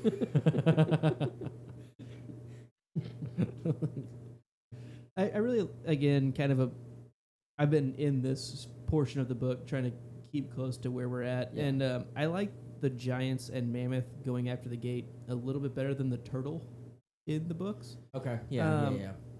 It's just a little more personal, I think, because you have these two giants. You have this mammoth that you're almost rooting for them for a minute, right? I mean, we don't want them to take the wall down, but we also... The mammoths? Like the mammoth. The mammoth's cute. That mammoth's fucking Snuffleupagus. Snuffleupagus. Snuffleupagus, yeah. That's what we joked of. Snuffleupagus was the mammoth, and Big Bird was the owl. The owl that was Big Bird. I got kind of caught up on two different facets of this episode. One was the mammoth and looking through what time period they lived in, because I still feel like there should be a time period that we're talking about. We should know what the crude implements. I get it's a fictional world. I don't know why. But they were extinct 4,000 years ago. So apparently this takes place 4,000 years ago. But the giants have only been caught for 3,000. Right. So whatever. It doesn't really flow. That's fine. The other point that I got stuck up on was mammoths are coming back. Hey, they are trying. I'm not kidding, Glenn. I really did get like stuck up on this. They are genetically trying to bring mammoths back into the world. Wasn't that part of the International Mammoth Committee thing that you were talking about? That was like the big thing that they were because they found like a frozen one or whatever, and they're like, we're going to harvest the DNA. And it's a real thing. So yes, I got stuck up on the mammoths. I also got stuck up on knock, draw, loose. I'll get to that later. But there were two things, and so the mammoths were one of them. Yeah, that is the other thing about the knock. You kind of brought that up, Luke, the knock, draw, loose thing with Thorn. He was like, knock, draw, or just knock, hold. When I say hold, does that mean fucking loose? No, it means fucking hold until I tell you. When I say hold, does that mean drop a fucking barrel of oil? No. Apparently, this all comes from a man named Roger Ascham in 1545. He's the first English author of a book called Taxiphilus on archery. Are you about to talk about the Battle of Agincourt right now? No, all I'm saying, he writes a book about the longbow. It's the first book in English written on any type of arrows. And he has 5 steps, and it's standing, knocking, drawing, holding, loosing. And I just was really fascinated. Like, would they really do this in a battle? Like, you're not just gonna shoot. You're gonna wait for a command. A volley is a lot more dangerous than single arrows coming in. Yes. But I also found out in my little bit of research that in a volley, and I was looking for it through the whole show. This is the only reason I put it up. I was looking. The first sets of the command loose, your downpour of arrows is going to be in a V. Yep, because that's the way the sound goes out. Because of the sound wave, and then the tip of the V is going to be at the commander who gave the order. So I just thought it was interesting. Anyways, go back to mammoths and knock, draw, loose. Sorry, mammoths are important. Mammoths matter. Mammoth okay. Lives matter. Yes, they do. So mammoths. What do we got? Well, they hook them up, right? They start hooking the mammoth up here. They hook the not hook the mammoths up like on a date or anything like that. They hook them. They get a chain to the mammoth. You don't Once have the mammoths to be succeed lonely at mammothsonly.com. Mammoths only. Are you a mammoth? Are you lonely? Are you lonely? We found other mammoths. They're looking for you. Are your giants just not Bubba. riding you right anymore? God, I'm the only Bubba mammoth. says that this is the flying V. Yes. Yeah. Sorry, I just found this hilarious. Mighty Ducks. Yeah. Mighty Ducks reference. Charlie. Yeah, I think so. Goldberg's a liability. Knuckle puck. And in rehab. we doesn't look like discussed Goldberg at go all. back earlier this season. We discussed Goldberg's troubles. Any other final thoughts on this? What Tara had? P.S. Where did all of these Night's Watch members come from? Because they should pretty much all be dead. Yeah. Between this scene and the next. Yeah, I guess that's true because like. What Did is they say it, they're like 165? 165? No, 103 or 105. And now they're- 165 miles Yeah. to Marine. That was the Yes. number that I got caught up on. Yeah, no, that was still 163. 163. It was 103, and now they're 105. Then they were down to 103 since the two in Mole's Town. Yeah, and we've seen several be killed just in the courtyard Right. alone. I mean, it's What's and left? on the wall, got the yeah. got the flying V on that motherfucker. But now Pip's watch has ended. So cheers to Pip. That was a Abby. Cheers. Very, very touching scene. I Yeah. think with Sam and Pip, and he's basically shushing him, and he says Maester Aemon's on his way. It's gonna be all right. It's just one of those. We haven't seen a whole lot from Pip in a while. It's Yeah. one of those kind of forgotten secondary characters, but has always been there, and I don't think it makes you feel any less for him.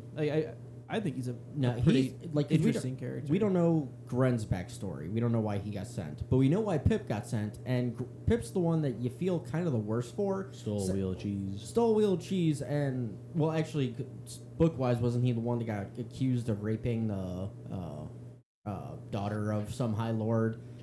Kind of same character, but yeah, stole a wheel of cheese just to feed himself and his family, and ends up getting stuck to the wall. He's like, I can't fight. I'm not sure. Yeah, I think he's the one that the guy or whoever caught him wanted him to touch his cock or something like Yeah. that. And, he's like, no. He's like, okay, well, here are the options. Going to the wall. Going to the wall, biatch. Yeah, so it's kind of one of those that he's one of the more sympathetic Night's Watchmen that we have, because he's just in a fucked up situation. He's not a fighter, and takes an arrow right through the neck. He might walk that off. Apparently, us guys are all quiet. Ah. So, thank you for letting us know, Yes. Bernie. Screw you, everyone else in the chat, for not telling us until now. God damn. See, it says Too we're quiet. loud. It says we're loud. Maybe Abby's just really, really projecting through the interwebs. My voice quality is fantastic. She is the best of us. Well, you have been muting me at least for the I should just mute the everyone Dave else again. Matthews Band.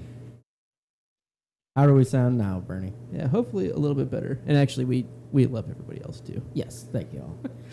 I love you. Forever.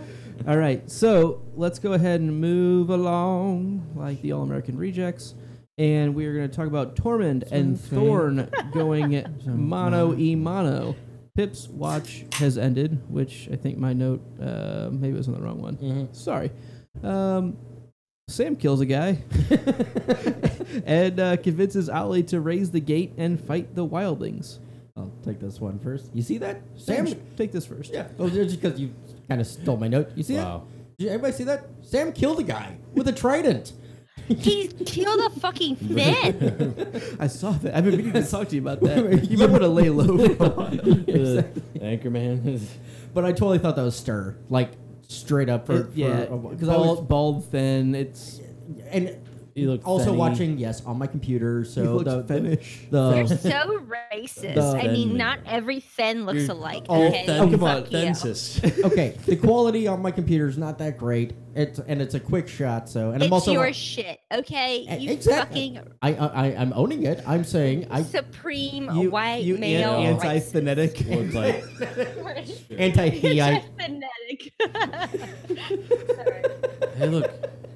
Hey, look, it's Ethan Hawke. Hey, look, it's Ethan Hawke. Hey, look, it's Malcolm in Middle. Malcolm in middle. Hey, it's Jackie Chan. Hey, it's Jackie Chan. Oh God! Please don't report us. No. Anyone? All right. Anyway, so that's my only note. Was told thought that was Stir. Sam fucking kills a guy. Sam killed the man. Glenny. Yeah, this is like the classic, like, one important character seeing another important character on the other side and like, oh, we have to fight. Like, just, you see Thorn look at Thorman and like, oh, that's the guy that we have to duel. And it's like kind of similar to like, have you ever seen the movie Troy, wherever Achilles fights, what's the guy's name? It's Eric Bana's. Paris. No, that's Hector. Hector. Yeah. Like, or actually, it's not even Achilles. It's his like nephew that looks like him, but they end up fighting, and then everyone just kind of stops just to watch the fight. Oh my god! Yeah, we've seen that a little bit in these shows as well. But that's kind of like a classic. Oh, there's heavyweights. The two heavyweights into it. They have to meet. Yeah, really quick. Actually, Bubba brings up a good point in the chat here. Was it Cyanide O'Connor or Sinead O'Connor, Undertaker Then? That could have been who Sam took out there. The Warg. The Warg. I thought about that whenever I saw your note. Crash test dummy. It's hard to tell. Yeah, crash test dummy. it's hard to tell. I feel like if it was, they would have dwelt on it more to sell that. Hey, you saw him earlier. Yeah, I'm not saying that's not, but I feel like I think he looks more like Stir than then Fen crash Warg. test. Crash Cyanide, test. Sinead O'Connor Sinead dummy, O'Connor. Undertaker dummy. I don't know, whatever. But that was just like an awesome, like, just point blank. Just, he finally got the arrow in and dink, and then he gone. But I guess my other note on this one is Sam tells Allie to find a weapon to fight, so you can just blame Sam if anything goes wrong. Yeah, can't wait for that to be a the pin has been pulled from the Ollie hand grenade. Abby, thoughts here? It's Thorn fights a good fight, and my other thought is Sam kills a Thin. Cool. Well, the Thens were like they saw Sam earlier and they're like, we want that one. Yeah, probably. You're right. They're Juicy the smoke. cannibal He's is like the biggest Yeah. guy. A lot of food. lot Lot of fat to add some flavor. It was like killing the biggest mammoth, so we'll be able to, or We can resurrect it later. harpooning the biggest All that whale. marbling is gonna just really enhance our dinner. Yeah, that's well marbled. We'll feed the Thens for ages. Yeah, I don't know. Like, this is a pretty. I don't know. Am I on the wrong scene? No, you're right. Yeah, I'm on the right scene. A pretty damn Yeah. solid fight with Tormund and Thorn. Yeah. Right? I mean, I didn't want to steal your no, line. that's why I went to Yes, you you're right. last, Abby. That's why I went to you last Sorry. time. So you didn't Fucking steal say it. your note. You're throwing me off here. Well, I thought, okay, so Thorn and Tormund here, it's not just Tormund taking out Thorn or Thorn slashing down people like we've seen previous. I was actually very impressed with Thorn's skills through all of this. I was very impressed with Tormund being a fucking animal. And these two go head to head. It's very well done. Mm-hmm.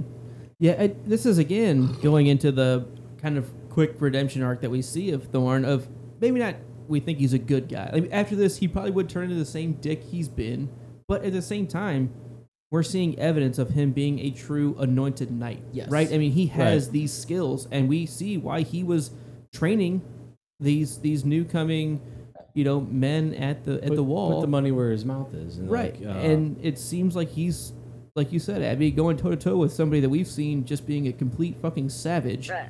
And, Yeah. And it's impressive. I think and it's a like, good job. Yeah, definitely put himself out there as being on the front lines Yeah. instead of he's just kind not of backing like. I down. mean, he's leading from the front. Yeah. That is a leader. Like, oh, man. No, agreed. All right. Any other thoughts here? We got a Pip sad face for the scene that it actually goes on. Yeah. My bad, y'all. Yeah. But yeah, again, and now Pip's watch has ended. Well, it was. Poor Pip. They were No. right. So he got shot last scene, right? No. This is the one where he actually dies. I think it's separated out. It is separated out because I was like, wait, I've already written about this. Oh, Yeah. shit. Hold on, It's- wait. it's Let me sep- At any rewrite rate, about at this. any rate, You doubled up on his the watch has ended. And now Pip be gone. Yep. So Pip is gone. let's talk about the next scene, which is Gren and men say their vows at the inner gate, John enters the fight in the courtyard and summons Ghost. I'm going to lead this one off with Gren VP. Fucking MVP of the episode, in my opinion. Did I jump on? You jumped. See, now I We're on scrolled down M. too far. We're on Sorry. M. Wow. So we'll talk about that in a minute. I was gonna And say. before that, we're talking about barrels of flaming oil crashing into the outer gate attackers. Barrels explodes atop the wall. A giant begins lifting the gate. Ed takes command of the wall. I'm not going to leave this one off the bench. So, see, that might have helped from the start, lighting them on fire, and having Ed in command should have been from the beginning. It's almost like you saw this episode before, and we're bitching about the flaming oil before you knew it was. No, I bitched about it first time I saw this. Set it on fire before it started falling, though. I don't understand that. You I'm set not- the I'm fuse. not questioning you. No, Set a fuse. You on set the it. fuse, so The when it fuse. explodes, when it blows up, all the oil lights up. But and couldn't the fall of 700 or however many goddamn feet put it out? It could, but guess what? It's It's down not going to accidentally ignite on the way down. Yeah, exactly. It's kind of Yeah, his okay. point. Like, And then melt at least the wall. give it the. Oh, and there goes the wall. Yeah. No, this was Oh, The wall's on fire. Oh no, there's a big hole in it. Yeah, This this is is the- actually could be an Okay. issue. this is the same Okay. issue I had when I first watched it. I saw them drop the first barrel by accident. Gren dropped that. I'm like, okay. Then they dropped like 3 more Yeah, with whoops. no lit. I'm like, what the fuck? Now I can say maybe they did that on purpose. Get the ground covered in oil, so that's way. When That's this what one- I was thinking. Like I mean, everything I is can just- covered. I Kinda can- like a wildfire. Shoot anywhere, and it. I know I can justify If it, but they blow that load too early, yeah, it's a little less dramatic for the I'm cinematography. just saying. Just battle. I like the pre-coat of oil. That's what they've been doing, and it's it- worked. It worked. I mean, they took a couple single Yeah, guys I mean, out. You know, it Took some guys. took Single, out a mammoth. took some single guys. out. and Come out where? Out clubbing. Glenn's taking the single guys out tonight. What are 3 other things about him? Oh, I know someone who's new in town. All right, Glenn. Speaking of new in town, talk about your note. Sure, the Newman Towns. So yeah, we see the command on top of the wall just change hands. Like once again, it just seems like it went from Thorn to John to, or I guess Slint was in there somewhere. I guess. Yeah, kind of. Kind of. Technically. And now you see like Ed taking the reins now because it just things are just happening, and then like everyone's just kind of passing the the ball off to. you're not in charge. I'm in charge. You're not in charge. Fuck you. I'm in charge. See, but it's like the Well, opposite of yeah, that. It's no. like, Do you have I need to get down there. You're in charge. yeah, Yeah. it's a lot of Do you have a pretty strategic. shot of Ed here, Mhm. right on top of the wall? You have 5,000. You There, have there to. he is. Right there. I mean, Ah. his fucking coat is on fire. Okay, like, I want that. Shooey, looking good. Like it's on Ed. fire, as in looks It's I good, mean, it's real or cool. it's It's actually hot on fire. AF. I know it's trendy. Trent. Maybe you should listen to the woman this time. Your No. coat is actually on fire. Oh, the bookshelf over there. I wonder if they have that book that I read. And I am gonna jump that bookshelf over there. So Abby's saying his coat is on fleek. Is that still a thing? Oh, It's- I don't know, I don't but know. it's good. I like his little On know. fleek would work better because you wouldn't get confused of on shoulder. fire. On fire. It has to have Yeah. shoulder pads in it. That's all I'm saying. On- It looks good. On fire would mean that it was actually a flame. But and if it was on fire, you would, by nature ask, is it the shoes? He's on fire. He's on fire from downtown. Coat is on fire. A nail in the coffin. Exactly. So- He's heating up. I think your new no actually works better on the next scene technically. But This is a classic basketball game, right? Because everyone Okay. knows that basketball is 2-on-2. does he start right? on this one? Okay. So, yeah, he's heating up. Would be like what he did the last. No. Everyone knows that basketball is 2-on-2. Yeah, clearly. And Muggsy Bogues is Muggsy always Bogues. at the game. Oh, it's gotta be I'm Barkley. confused. You gotta get Barkley. And- NBA, They're five players. NBA Jam. I would say. Oh, I was would thinking say Barkley. Shut up. I know you. Heat were. up. Malone and Stockton. Solid combo for sure. So the giant begins lifting the gate in this scene here, and like, why did they just try to lift the gate from the start? Like, they had 2 of them. Like, I don't think that Because you have to have one there to hold it open for everybody to come in. If you pull one off, then everybody comes in. they couldn't like bring a log. It's log, it's Prop that it's shit big, it's up. brown, it's wood.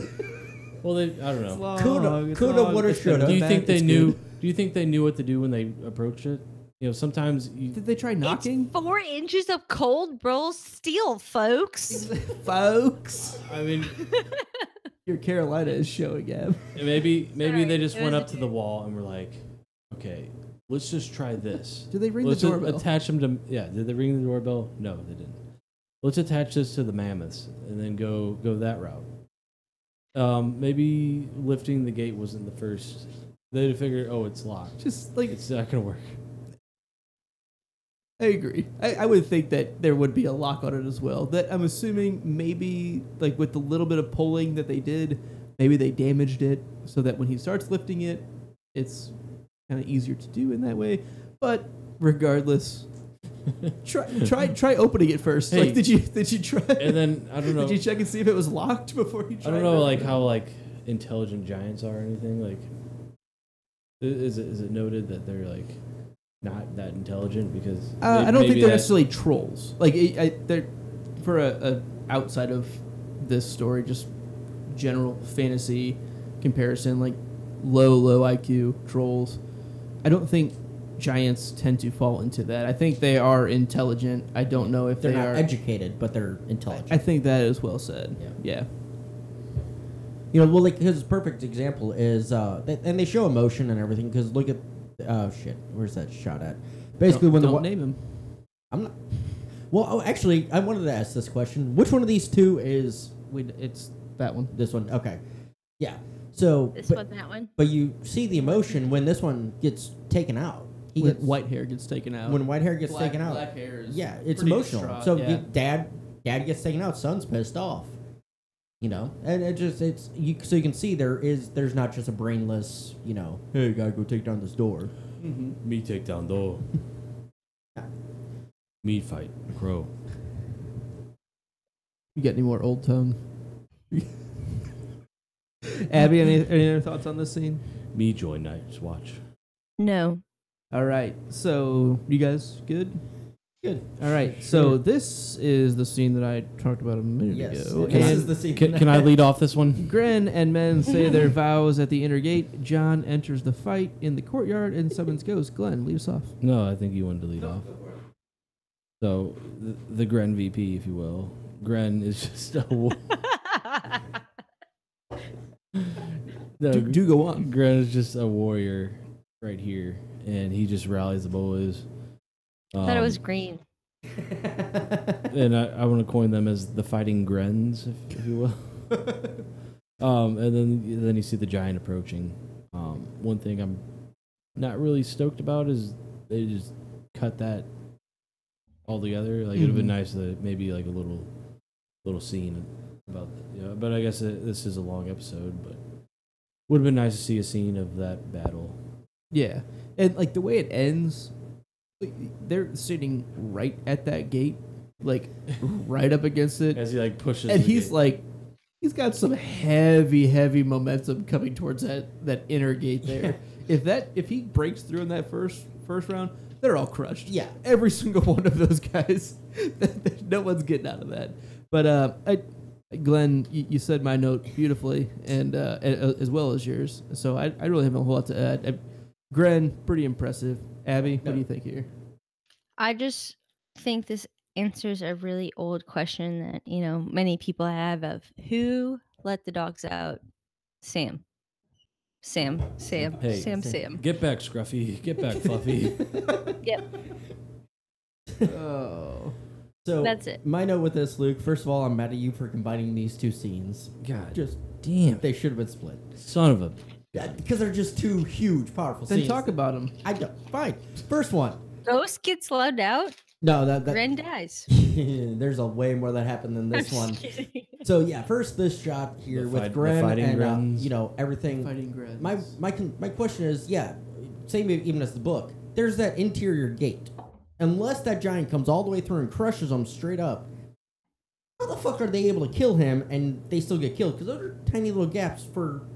You stand back and fucking grab a spear, poke through, and do.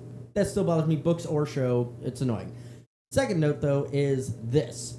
this shot from as soon as the gate closes, John already jumped off the lift, comes down, and as he starts fighting, this is one continuous shot for 57 seconds, full 360, everything choreographed, everything done. Even going into your next note there, Luke, but I won't steal that. You see Tormund, you see Stur, you see Thorn getting drug in.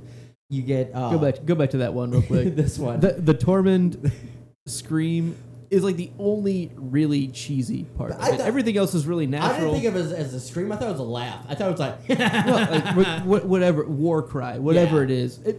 It's the only thing that stands out as that's scripted. Like everything else seems so natural. Yeah, because you even get Ygritte firing off arrows and everything all the way around up until Sam. You know, until that, and then he's running towards the door. And I just think that is such a beautifully shot scene. First time I watched it, I was like, oh, that's cool. That's pretty cool. And then I did watch the next day, or looked up stuff the next day, and everybody's talking about, oh, did you see that 1-3? And I'm like, huh? And then I went back and I'm like, oh, fuck, yeah. And it took the second realization, but seeing that is probably the coolest shot of cinematography that I've seen in a long time. You know, I always appreciate, and that's 100 different actors right there, all doing everything perfectly for one time through. And you don't get that, you know, so it takes a lot. Yeah, it's okay, I guess. Well, I guess so. No, it's definitely a pretty impressive feat of cinematography, and there were a handful of long swooping shots in this episode. This is the first one where it's more of a... There's no CGI. That's the other thing. There's no CGI in any of this. Maybe... It's pretty dope, then. Yeah. It's pretty dope. Maybe a touch or two, but nothing like those sweeping shots over the wall or the fires or that. There's none. It's all stage. Point being, Neil Marshall, pretty impressive on the director. There's a reason why he was brought back. Yes. Way to go. That's why I made a point of it being his first. Way to go, because I think it's a pretty impressive spectacle of an episode, and it didn't seem like some of the other large battles we've seen, Blackwater, have been a little short-sold, right? Yeah. I mean, we get like, there's a big battle on, and you see it like kind of starting and maybe it finishing, but you don't actually see it. Or like the Whispering Wood, like that whole battle. Yeah. It's kind of like, we're just waiting for Rob to come back, and then we hear like the victory speech. A lot of it's just kind of been kind of copped out, and like you see the one where Tyrion gets knocked out is with his perspective. So him knocked out wouldn't have been able to see. Yeah, it makes sense the way they did it, but at the same time, they're just like dodging the. What other big battles have we seen so far? Blackwater. We got Blackwater, Whispering Wood, Tyrion's Oxcross fight. Yeah, but that was, I wouldn't he got even knocked say out. Whispering I got Wood that really question That's right. what I said. We didn't really see it. I know that's why I remember it right now. Because I remember that. Marine, Taking Marine, like kind of. It's more of like this the 3-on-3 choreography, right? Like that was like the. Well, no, that was Young Guy. Young Guy was a 3-on-3. So I feel like the biggest battle other than this that I have seen is when Jorah and Dario. Yeah, that was Young Guy. Takes Uncut. Like with that's Grey Worm. Just with Grey Worm. With those three, that's the next biggest swords, multiple people in the scene. I don't know if that's true, but no. I mean, as far as I think the biggest one was Blackwater. This is number one, then Blackwater for size wise for and like otherwise it's been alluded to, or we've seen the aftermath, or right. Yeah, and we'll probably in our final thoughts get into that again. But they do such a fantastic job with this fight. Yeah. Like it's really there was really no impressive. other way they could do this battle. Like except for one part that I think Luke has a note to later on. I think. Well, we'll get there. Okay, we'll get there. All right, we ready to move on? Right. I do like real quick. Looks like Tara said Gren is less than 3. Oh yeah, Gren. He used to be 4. He dropped to 3 at one point. I think after. Interesting the way she put not just less than and not less than or equal to. No, I thought yeah, less than or equal to. You know, it's less than or equal to 3 would be what I would say. Actually, no, 3 is greater than Gren. Is what she's saying. 3 is greater than Gren. That if you look at it that way, yes. Yeah. So right now, sure, he is less than 3. Yes. which Fair is enough. what he said. That is okay. Fine. My brain doesn't. Okay. Yeah. It's math. Yeah. Don't worry about it. I don't It's math. simple math. Ask Felicia. She was in trivia last night. Math was like my worst fucking subject that we did. Was it your regular Nope. subject that you did Nope. too? Worst. Okay. Anyway, John is attacked by a wild stir. Wild stir uses axe wing. Egret fires off loads of arrows and sees Pretty Boy John. John ends the fight with a hammer smashed face. And that's not a hammer smashed head is what happened, but hammer smashed face, Cannibal Corpse song title. just for those in the know. Abby, kick us off here. My only thought here was, how does one stay awake after having an anvil to the face? Yeah, that was a pretty rough blow, right? I mean, like, that is not at That anvil's gone. right. Anyways, You guys would so yep. So I just do not understand. Maybe I'm a weak-willed person, I mean, that's likely, So- but possibly, but anvil to the face, that hard of a blow. How do you even keep your eyes open, let alone stand after that? 4 syllables. Adrenaline. You Yeah. take a shot like that. I mean, that's the only You're way. probably right, Benji. That's the only way you're still You- going. you're almost Adrenothen. invincible for a little bit. The to pain. at least. adrenothens. You are Adrenaline. probably right. Bernie the But Wile E. man, that Coyote. blow, Yeah. that blow, Brr. the shot of that blow is so like, holy. How does he not lose shit. teeth, right? I mean, Woo. Pretty Boy John, his teeth Yeah. are perfect, but like, should have lost a tooth there. Yeah. Talking from Definitely. experience, he should have lost a Right. tooth. You're right. Yeah, I hit a Monte Carlo once. Boots. I was way worse for the wear Loses than that teeth. shit. I mean, an anvil Wait, is whoa, whoa. harder than a Monte Carlo. What'd you say? You hit a Monte Carlo? I did. Luke threw me a pass once. I caught it Football. and hit a In Monte the parking Carlo. lot. Okay. True story. Did a parking lot. I It's drive a fine. Monte He Carlo. tries. We could try it again in the Some- street. Whatever No, you could. Glenn, whenever you're here every next time I've seen your car, I'm like, you know what? Once I smash my face trying to catch football, I did catch it. It was a good It's the catch. back release. It was a great catch. Epic. You brought it Dentist in. visit That's immediately. Mackenzie, I You can't say my will comment catch. right now, so I'm just putting it out there. So, go Glennie. on. Sure. I mean, somebody said it earlier, but Egret, very Legolas like, Yeah. firing off the arrows. I guess it's worth repeating. Yeah, just like the grab and then grab. And It was very much following along with the old bump and run. what Arya was learning from. What was his name?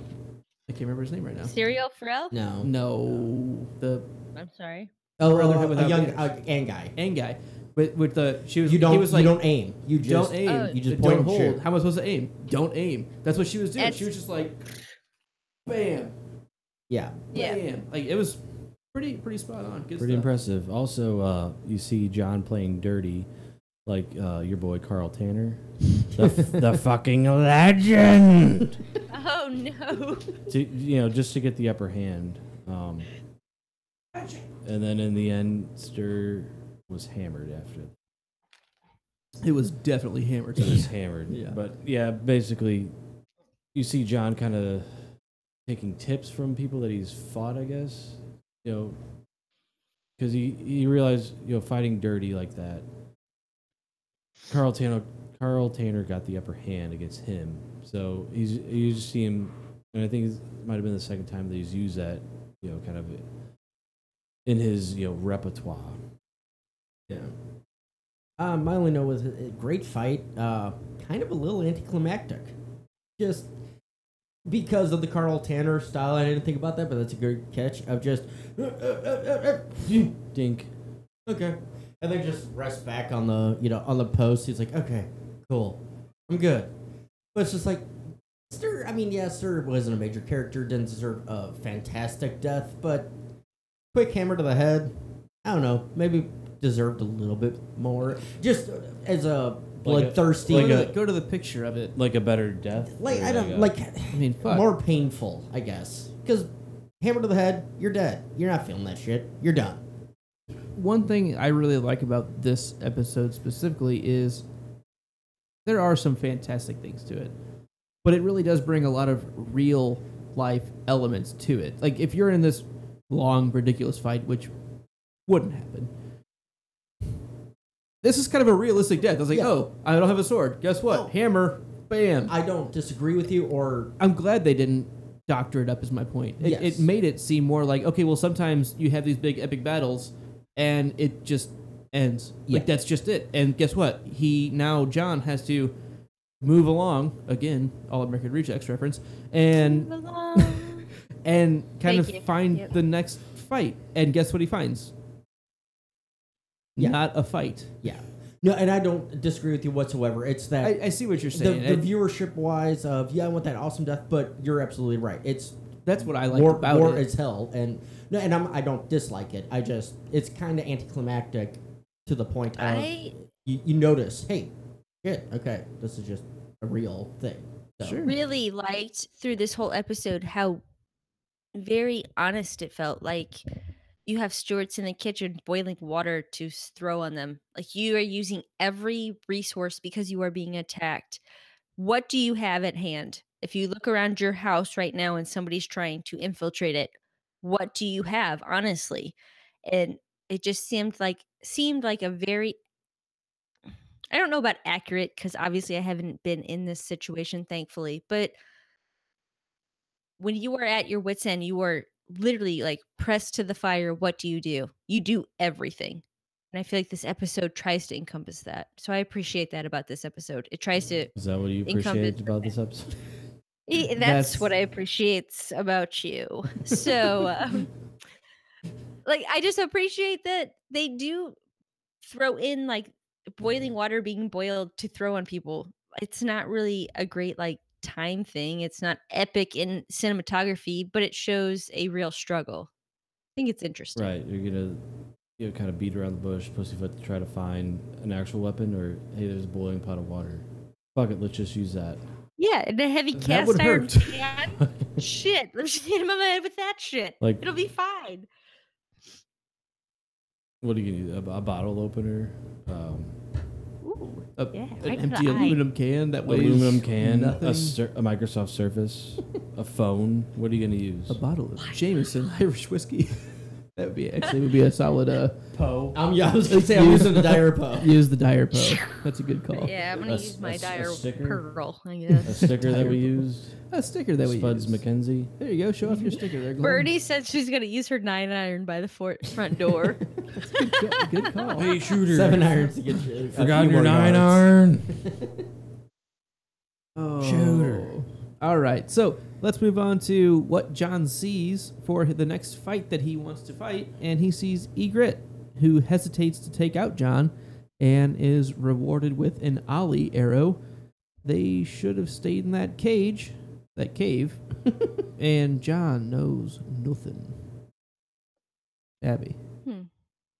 You know, this is just heartbreaking. It's like an arrow right through the chest. And you're too late. Yeah. Rough. This is the most romantic battle scene ever. That's just what I'll go with. Like, it kind of makes me want to feel like people are like trudging down my house right now, and my husband's on the other side of the war. And for some reason, he wants to put an arrow through my heart, and then I die like this. Oh my God, how cute. Yeah. And It's awful. I'll make a note on beautiful. this. This is actually the last scene that Rose Leslie shot. And she's like, thank God. Because like a lot of times stuff's shot and out of order and all this. She's like, thank God this is the last one. Because if I had to come back after doing that scene, no chance in hell I would have given any decent performance or done anything good. Mm-hmm. This was the right way. And it's also fitting that, these two are now married as of, 3 months ago? Mm-hmm. So, well, yeah, could you imagine, like, I mean, and I don't know, I guess, but in my head, they're dating at this point when they're shooting this. I'm not sure.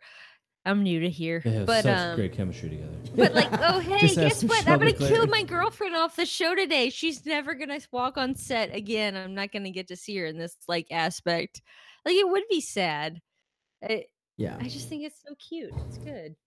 I think, like look at, like, this, moment where she's got the arrow through her. He's kind of, like, I guess, seeing her off, if you will. But at the same time, there's this big defense bubble around them where nobody's even like touching them. Right. Yeah, this is You true. know, there's nobody around. There's in the background. Yeah, there's fighters, but I just think like in real life, there'd be somebody that would just kind of like be there to like chop his head off. Yeah, sure. Yeah, Yeah. exactly. Or You're right, Glenn. or maybe Should I the- even think about that? I was just thinking about the girly. Oh my OMG, it's so cute. Or maybe the kid And that it just is. shot her is like, the fuck's he doing? Right. Yeah. Well, hold on, wait. So we know like Ollie. I don't know. Never mind. You don't know. It's Ollie. Yeah. Like, damn. Our alley. Yeah. So Yeah, that fucking kid snuffs out the hottest fire. yeah. Right? Fuck, Ali had a good shot. I do like this way better though than the book. I Well- do like this I think. egret death. Sorry, go ahead, Sam. Or Take it away, Samuel. Blame Glenn. I mean Sam. yeah. No, agreed. We can blame Sam. on Blame this one. Samada. Sam told Blame him to find a Samada. weapon. Find a weapon and fight. Yeah. And that's exactly what he did. And that's what it does. Yeah. And going, what I was saying is, I like this better than what George had actually written. We get that Hollywood goodbye. I shouldn't say like it, but it's more fitting for the show. If they had just done the way George had written it, a lot of people would have been pissed. Where he just walks down. Oh, Egret's dead. Okay. You know, and not known. You know, like not seen it happen. It's the more Hollywood way. You would have such a huge uproar from fucking viewers that would just be just so pissed about it. For him to just find her? Yeah. No, get the In fuck the- over yourself. In the show, It's- the viewers would be pissed. Viewers would she be should pissed. still be bleeding out. That'd be fine. I He doesn't need to see fucking Ollie shooting her. give him the thumbs That up. is too much. I can see. That's excessive. I can see Blue. He looks glorious. He looks glorious. I love gold. Oh man. Yep. All right. Any other thoughts here? Yep. Fuck Ollie. Piece of Fuck shit. Ollie. Yep. Piece of shit. But blame Sam. But blames him. This is true. He told him to pick up God that damn bow. it. Fuck Ollie. I'm okay with Sam. Ice climbers get the scythe and the free folk lines break. Tormund is taken alive. Glenny, dog. You can take our bodies, but you won't take our arms. Is it a Braveheart? That's his. No, it's a. I don't know if you probably. I don't know if you have a cap, but like as the scythe comes down, you see him like just take out and everybody. there's All you just see is like one the of the arm. hands left. One of the Oh, still my holding on the. Yep. Yeah, There it there is. it is. You won't take our arms. Yeah. So That's- my note: swing, swing from the bottom of my heart. Man, Going back to more All American Rejects. Look at Oh, that. American We're Rejects, just on holy fire. shit. Just on fire with All American Rejects today. But I'd say that big ass scythe would break pretty much anyone's spirits, and that's what caused the rest of the wildlings to be like, okay, we're gonna Scythe back him. the fuck off for now. Abby? I'm just trying to go through that All American Reject song to actually get the words in my head right now. But, anyways, I pulled that one out my ass. the swing, He's trapped swing, by a former love. Can my you heart help is me find a way to carry on again? carry on again. Yes, right. I feel like I'm, Back- probably a junior at back this in point. Okay. sophomore year or Well, or you'd be a younger. sophomore. A I'd be a junior. junior. Exactly right. Was that real? So, No, Abby was before that. Yeah, It I was was- gonna say, it was I- before that. I was. It was I like high 7th, school. 8th grade for us. I was high school. Yeah. Yeah. I was maybe Bullshit. senior year. Trust me on this so, one. Yeah. let's get fact checked on this shit. Okay, let's Donald Trump this shit because y'all are wrong. Well, that song came out anyways- before Move Along. I'll tell you that much. Anyways, at this point in the show, what I am just superiorly December 2nd, 2002. impressed with. So I was a freshman. Just saying, high Yeah. school. Bitch means you're in college. Yep. Bitch. What month? Anyway, December 2002. So- Yep. She was high school. I graduated. Yep. Well, that was. So, yeah, you were right, So- Ab. I mean, that was almost I'll give you that. 2003. Boom. Anyways, so the defensive weapons on the wall to me, my mind is blown, right? Because it's not even just So we see the scythe, which at that point they're like, okay, if you need to, throw the scythe. And then they throw the scythe, and I'm like, holy shit. Okay. I see why this wall is impenetrable. Literally, you Yeah. could throw anything off it. Spoons. By the time at that height they hit the ground, they become bullets, right? But I heard somebody kind of contest this earlier. They become sporks. I don't really know. Sporks. Yeah. Now, Drop the But he can't sporks. decide. now, Ab, the one thing is the wall defends itself because it's weak on the outer a shell giant because it's fucking always. I shouldn't say weak. It's like weaker ice. So when you're climbing up, you're hitting So the you're gonna fall. You're hitting the brand new ice. So you hit that Right. thing, it's gonna fall. And but that big ass scythe, yeah, it's gonna defend it too. The Which, scythe is gonna hit you off. Yeah. People throwing arrows over the top. Like, I see why it is such a good defense. And before I realized like it was so tall, how could you possibly get over it? But I feel like this episode shows me just the confidence everybody else has in the wall. Literally, you could throw a spoon off of it or a spork, and it would become a bullet, right? no, and as we were talking about, because the whole That's Empire what I did. State Building. I was thing, trying to catch up on the chat. Sorry. So the Sorry. whole Empire State Building thing with it is if you drop a penny off the Empire State Building, it's going to blow. The wind's going to blow it against the building, which will make it lose momentum. So it actually is not as dangerous or deadly, Lethal. as That's lethal what as it could be. Lethal. Yes. Okay. So yes. So yeah, that's the point we were making of. Well, if we want to talk about being a structural engineer and the wind dynamics around buildings or structures, it's fucking complicated, is the end story of that. So, there you go. It's like a Facebook relationship, y'all. It's just complicated, okay? Yeah, wind aerodynamics. It's complicated. Wind gene. No. Wind chain. Wind. Wind gene. So, I'm going to start with Tara's note here real quick, because I think it leads kind of into mine as well. But Dolorous Ed for ruler of the Seven Kingdoms, y'all. Like, he's pretty impressive right here, right? You can't argue with that, I don't think. I mean, it's pretty impressive. I think maybe someone would argue with him being, ruler of the Seven Kingdoms, but One Ed to rule them all. one Ed to find them. Ed. One Ed to rule them all, and in the darkness bind them. But Ed, kind of keeping it real here, about 1,000 times more to come, and I got kind of a similar feeling to what we were talking about earlier of Rob after the Whispering Wood, right? Where he comes back, and it seems like everyone's kind of all rejoicing and everything, and he's like kind of puts a damper on it, being like, we haven't won fucking anything. Like they still have my sisters. We've won the battle. We've won the haven't battle. won the war. We have a lot more to go, and I think I got a real similar feeling from old Dolores Ed. But in Dolores fairness, from Westworld reference there for you. But, I will say this though, and I understand exactly where Ed's coming from for being the pessimistic, The because McBoyle Ed is the pessimist of the group. The most optimistic pessimist I've ever met or read about is Dolores Ed. Optimistic. But they did defend against the biggest threat they had, the ones coming from the south, because the ones coming from the south, they were expecting it because of John, but had they not, they would have been royally fucked because wouldn't have seen that coming, and then south and north battle gone. So the ones from the south could have done a lot more damage than has ended up, but the guys from the north did their job, or on the north side did the job doing it. So I can see where Ed's like, yeah, we still have a fucking 98,000 to the north of us, but the biggest threat is still from the south, or was from the south, and that one's been defeated. it's because there's like no defense to the south at Castle Black. That's what so I'm saying, it's I mean it's a more pressing threat, Yeah. but the bigger threat is the 99,000 other people Oh yeah. coming towards the actual No, and entrance. again, book to show wise, because those are two different battles. There was a respite period to where you could the whole group could focus on one, then they could focus on the other. I liked how they split it, and no, you can't.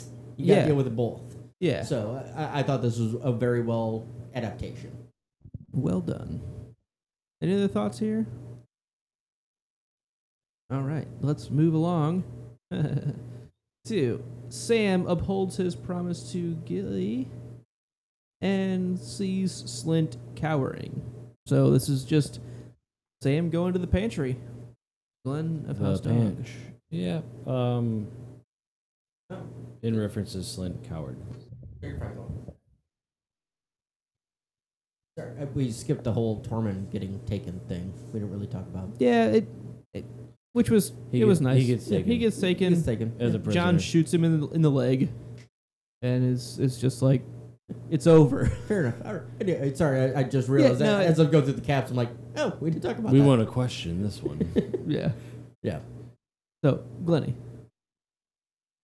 you were saying about Slint, I believe. Yeah, Coward. Coward. Okay, Benj. Cute. About Slint. Ben likes Slint. Abby. Well, I'm going to go back to Benji, what he said here earlier, going back to Tormund being captured. Sorry about that. Had to make some water. If you have ever seen... Oh, Ab, I'm Brave. sorry, it's not in there. It's all right. There's a character named Mordu. Not Slint, lied. Tormund is Mount Dew here. I hope maybe some point we'll be able to pull up Hang a on. shot of why. Give me 30 seconds. But as far as Slint goes, my note is he's the worst. He's just, Slint's the worst. And I also, he has it on his. I have my phone in here. What the fuck is that? It's Hold on. Mardu from Brave. It's a bear that Oh, Brave again. that's Bra- filled with Braveheart? arrows. Yeah, a bear filled with arrows. He's filled with arrows. He's a legend. He used to be a Legend. man. Fucking wanted to be- legend. He wanted to be 10 times the strength of an average man. He goes the wisp. It's a whole thing. Anyways, Mordu. It's not so much that they're exactly the same, but when he like comes down lumbering down those steps with all the fucking arrows in him, and he's like not giving up. I'm like, God damn, he looks like Mordu. Anyways, Slint is the worst. I also kind of don't understand why he hasn't been beheaded at this point. We saw in the very first episode of Game of Thrones, this guy comes running out of the woods who's seen like, Whoa. I have no idea what that Hello. was. Wow. Whoops. Abby's Something library fell. just fell. Yeah, The that library wasn't has good. fallen. All 7 books. Olympus has fallen. It was bad. Oh, look, a book. I'll Let me deal see if with they have that that book I later. read. So the first episode we see Eddard take the head of give me his Will. name. That guy. Sure. And because he deserted, I feel like right here, Slint deserted his brothers during a threat, during war, during battle, and he should be treated as such. I just don't understand why his head is still affixed to his shoulders at this point. Well, like, really, the only person that sees it is Sam. Or that Yeah, knows, I guess you're right. Yeah, you're right. I guess the Slint. And the wilding whore, right? That Sure. That's like, what- I guess, Right. I what he guess sells it the as. Geno Slint pussyism just doesn't have enough awareness at this point. Where yeah. The STD hasn't been put out there. The public service announcement. Gotcha. Yeah, I mean he Fucking has asshole. that titular authority that goes along with it, and it just sucks that no one else knows it, and probably no one's really gonna buy it. no one can really do anything about it right now. I guess. Slint They- fucking sucks, is what Right. it is, and he's got the name or at least the titles that protect him. It's just something that for shit like you're gonna have this. to bring up to the powers that be. and right at now, this who are time, those powers that be? We don't know who the powers that be are. exactly. Because we, I want a fucking meeting. He needs to go. See you later. Abby's calling a council. we need a new power that be. Where is Yeah. the power that is? He really is the worst. Like during this whole episode, don't you just feel so angry at him? I do. Mhm. Exactly, Anger. and like we really haven't gotten anything previously. Even when he was in King's Landing, he was just like a run of the mill Yeah, just there. guard. Like he Like- didn't really have anything big, or, nothing really exciting happened when he was just a regular guy, regular guard, I guess. Regular. Working under somebody else's direction. But here we see when he gets to be his own Yeah, Like- make his own. Choose your own adventure. Yeah, exactly. Swipe right, swipe left. He swipes wrong. Okay, that's it. Speaking of choose your own adventure, swipe left, swipe right. I'm really excited about the Game of Thrones Reigns game coming out soon. It comes out in October. Check it out. Check her out. We're not like sponsored or anything. I'm just actually excited about it. That's basically set up like a Tinder, but with like information and like a But it's game. actually useful and entertaining. Yes. I don't know. I've never used Tinder successfully. I've only used it once on somebody else's app, and it was me for like a guy. My I've only done husband's it friend. under Glenn's name just to see if it Oh. works. And then this man got really mad at me because I was apparently swiping the wrong way for people he thought were decent looking. He was wrong. Oh. So, Ugh. you know, sorry, I I was will just say, looking out for Abby him. has good taste in women, so questionable on that guy. Anyway, He definitely wrong. He was wrong. are we ready to move on to our actual final scene? I know we had a final scene to start this episode, but I think you better listen to the woman. This is actually the final scene. cheers, gentlemen, and Abby, and Bubba, and Dinah, and Cracknell, and Bernie the Burnt, and Felicia. and who else is still hanging out? Bailey's probably still around because she is always around. Mackenzie. Mackenzie Thank has you been for being around. here. Milt was around earlier. Cheers to everyone. I know I'm missing people, and I Yeah, I'll apologize. screw up really quick. Tara was Abby, with us earlier. Tara as well. Danian Cracknell. Thank you for stopping in. All right, so I said him, Oh, but did you? Sorry. yeah, I thought you did, but yeah. Anyway, I'm Yeah, super glad he's here. man. John may know nothing, but he also knows that this was a small test run by Mance and decides to go to the King Beyond the Wall one-on-one. Sam and John see that Gren and men held the gate and slew the giant. John heads beyond the wall. Abby.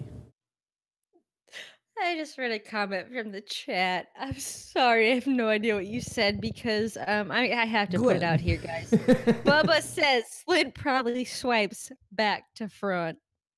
That's just funny. Just saying, Okay. he says. Just saying. Okay.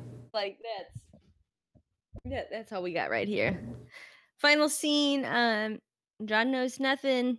He goes beyond the wall. Sure. Sure. Sure. Sure. Glendog. Why not? So, in regards to the giant V fighting Grens, would have been a great fight to see, but we don't get to see it, unfortunately. We just kind of see the aftermath of everyone just being dead. So, there's that. Then you see John going rogue as he's just like, which at this point, he only sees like Sam. That's probably the only one that he knows that's alive. He probably has no idea of the fate of everybody else in the watch because there's 100 of them. There's only like a handful left or whatever. But he only sees Sam and he's like, well, I'm gonna go do this. I'm gonna go meet one-on-one with the King Beyond the Wall, Mance, and he only tells Sam that his intentions. So my thought is he didn't know that anybody else was still there alive. He's gonna do him. Mm-hmm. And I think he probably believes that Thorn is dead, most likely. Yeah, he probably thinks it's kind of the only take charge guy left. Yeah, this is the last act of a desperate man. Yeah, Benj. First, going back, Bernie the Burnt, yes, you did make the joke first, and so is yours. Abby, you gave Bubba credit. It's Bernie's. Sorry, I only scrolled up like one time, I know. not two. But so Whoops. I liked when he's giving the whole explanation of kind of what he's doing. He's like, "What's your plan? What plan do you have, Sam? Come on, I'm listening. If you got something better, I will fucking do it. But I don't think anything's gonna be better than me going north and going, up to Mance and see what I can do." So I do like him calling that out on there because it's intriguing scene how John comes to this conclusion, because as Glenn said, yeah, he thinks everybody else above him is dead. So it's like, we got nothing else. Might as well. I got to go kill him. And this is a change from Very big change because he was from books. Yeah, we're not going to go into it. Yeah, big change. So, but There's a big change. It's a big change. His name used to be Latrine. but it works better, I think, or works well for the context of the show. It does work well. It works well. I like it. Yeah, it gives the onus on John himself to go and do this. So I like it.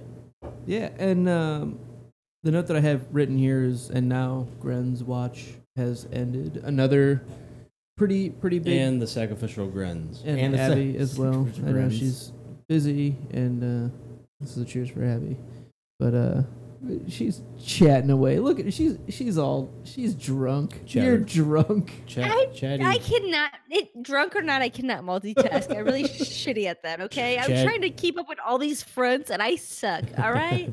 Chatty you're so Cathy over popular. there. Yeah, right. Is I'm that- like the Slint of multitasking, Oh, okay? man. I just blow. God, you're Way the too worst. soon. And yeah, But anyway, Gren's watch has ended. Yeah, and and solid fight. The fighting Grens. Mackenzie and brought all up a good that. point. John gives long call out of Sam, so technically there's no weapons. I upon was being- gonna follow what. Yeah, Sorry. it was a good point that I just wanted Yeah. to point out as well. So yeah, he gives his sword to Sam because he said, old Bear Mormont told me not to ever lose this sword again, and I don't intend to, so I'm leaving it here and I'm entrusting it to you, basically. So I thought that was a pretty Yeah. interesting little handoff there. I don't think Sam expected that at all. He's like, oh, well, you're gonna go fight him or whatever, but no, John's going weaponless. Well, think about this. There's all kinds of dead wildlings on the way to Mance. You could just pick up a fucking sword. Sure, but I think they've really tried to sell the Valyrian steel being a pretty big advantage. So like it, Yeah. I see what you're saying. Like He gave up his biggest. it's more of a symbolic. Leave the important named sword back at home. Well, I mean, if he's going to meet with Mance one-on-one, most likely, if there's 98,000 or whatever left of the wildlings, he's not gonna kill all of them. So he's gonna kill Mance, and he's probably not gonna make it. I'm just going with the odds here. I don't think he's gonna kill all the wildlings. All 99,000 remaining, if they got 1,000 out today. So to finish up, I'm going to mention Tara's note here as well. It says, Gren, big sad face, big sad face, big sad face. I remember watching this episode live, and I was so angry about his death. P.S. Still am. And yeah, it sucks that we lose both Gren and Pip in this episode. So as the behind the scenes thing comes on, I don't know if it's like a full edition. I really just have HBO part of my TV package. So I get a little bit of the behind the scenes. I don't think it's like that full cut that possibly you're getting when you buy the DVDs. But it did let out Blu-ray. or Blu-ray. Ooh, excuse me. Oh. I don't even know what that shit is. Okay. So anyways, in the behind the scenes, just trashy TV style like I have. They say Gren doesn't even actually die in the books. No. That's so crazy. Like, how do you just kill off a character? does who Well, seems Because the show always suffers from character consolidation, and they have to sacrifice people in this fight for it to feel as deep as it does. It wouldn't. In the There would be no book, weight okay. to it. There'd be no teeth to it if two characters that we know So don't you're bite saying the dust. when I don't Am I really wrong on know that? if like Yeah, I saw all kinds of season sacrificial 4 names die. follows the book 4 or What are how we- that what are we works doing here? really as far as the books go. But whenever this fight happens, you're saying we're going to lose characters that I've never even met, and they're going to mean something to me like Gren means. They will. The books Okay, really are that's- that all right. much deeper that they're are just as well developed characters that have been consolidated into the characters that we know, but still just mean just as much or more in some cases, because you might not care about Gren or Pep the way that you do in the show, but the characters that get developed mean more to other characters And that are not really Right. developed in the ways that we've And seen. like you could so it does make sense. All right. Absolutely. All right. Instead of trying to develop a dozen characters, you're just gonna develop 3 to 5, yeah. yeah, or something like that. And so I'm actually, with that said, I'm glad they took Pip out the way they did instead of letting him consolidate into another storyline that would build later on with Sam. You know what I'm talking about? Because Pip was the singer. They turned Pip into the singer. You see, you know, so that's... And I know, Abby, I'm talking out of turn here because you don't understand what I'm talking It's about. fine. I'm listening to the fucking chat. You know I ignore you doing that shit. But I'm saying I like that they took him out here, give him a proud death kind of thing, apart from what they could have turned him into. All right, so there is a great question here in the chat that I want Abby to just answer directly. I think she probably sees it, but Okay. Bernie, No, what is it? Bernie the Burnt says, Abby, are you going to read the books or listen when you are caught up? So go ahead and tell them where you're at. I have been allowed to read the first A Song of Ice and Fire, A Game of Thrones. I think that was after season 3 that I allowed that. I believe last week Luke has finally given me the okay if you want to read the second one, Did I? which Thanks. is Did I? Yeah. The Clash I of don't remember Kings. doing that. Yes. I'm okay I with think you were it. There really you go. drunk, so I figured I'd revisit There you it go. after I finished. Yeah, it. no, just Yes. always ask me when I'm drunk. It's fine. yeah, It's read fine. them. I think you're, Read actually, Harry I think Potter, your too. exact quote Read was, The "I Winds think of it's Winter good if you can." now." Yeah. It's fine. Because you can. So yes, I will be reading them. I will be reading them all. I have finished the first A Game of Thrones, and the biggest takeaway I have from that book is some character physical description and what that means leading into other things. We have some violet eyes that aren't talked about. We have some just different things. There's a lot of things, but yes, I have started reading, and as soon as I get the undrunken go ahead, I will start with A Clash of Kings. Go for it. Go ahead. I think you're safe. I'm giving you... I think you're safe. Yeah. Although You're fine. Although he's drunk. Am I? Exactly. No, Every time I let's ask, work on I'll be it. like, "Look, I This is have for proof." Bubba. This is for Bubba. This is for Bubba. Bubba. Fuck. Are we all? Or... I guess. Bubba bubbling. Take a Bubba shot. bubbling. Ooh, monkey. Anybody get it? Yeah, Yeah. I know, bubbling over. I get it. You got it. That's motherfucker. right. OLP. But yes, Damn it. we really haven't talked about this Tastes good. a whole ton J-Mo on- normally does it. on the show, but we are planning on potentially doing the book series after we finish the show all the way through season 8. The fall of the release date of season 8 somewhat plays a part in what our future scheduling is going to be like. For all we've been planning for, we've started this weekly to get done before season 8, which we've assumed would be in April. Yeah. We may have a couple buffer weeks or months that we might not start the book series then. We might do a couple special topic things just for fun. Yeah. And then do season 8 and then do full books. And the mentality that I've had for Abby is she's going to be a second time reader. Going through those books, it's going to be so hard for a first time reader because there's so much to connect forward to that I really think if it's really her second time reading through and we can make really far reaching, hey, you remember when you read this? That's where this all connects. I think that's going to be a more interesting discussion. And we're not worried about spoilers. Exactly. Or Right, worried and she's already about- going to seen the show, so it's like, Right. you got most of the major Mhm. influences on And, my like, life. Major. Yeah. I've- Well, hell, in fairness, she'll be ahead of any of us. Sorry.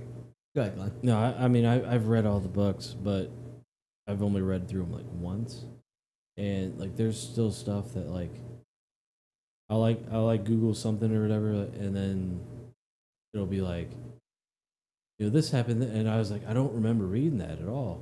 And then like you Google it or whatever, and they say like exactly what it is. Like, oh yeah, now I remember. Now I remember.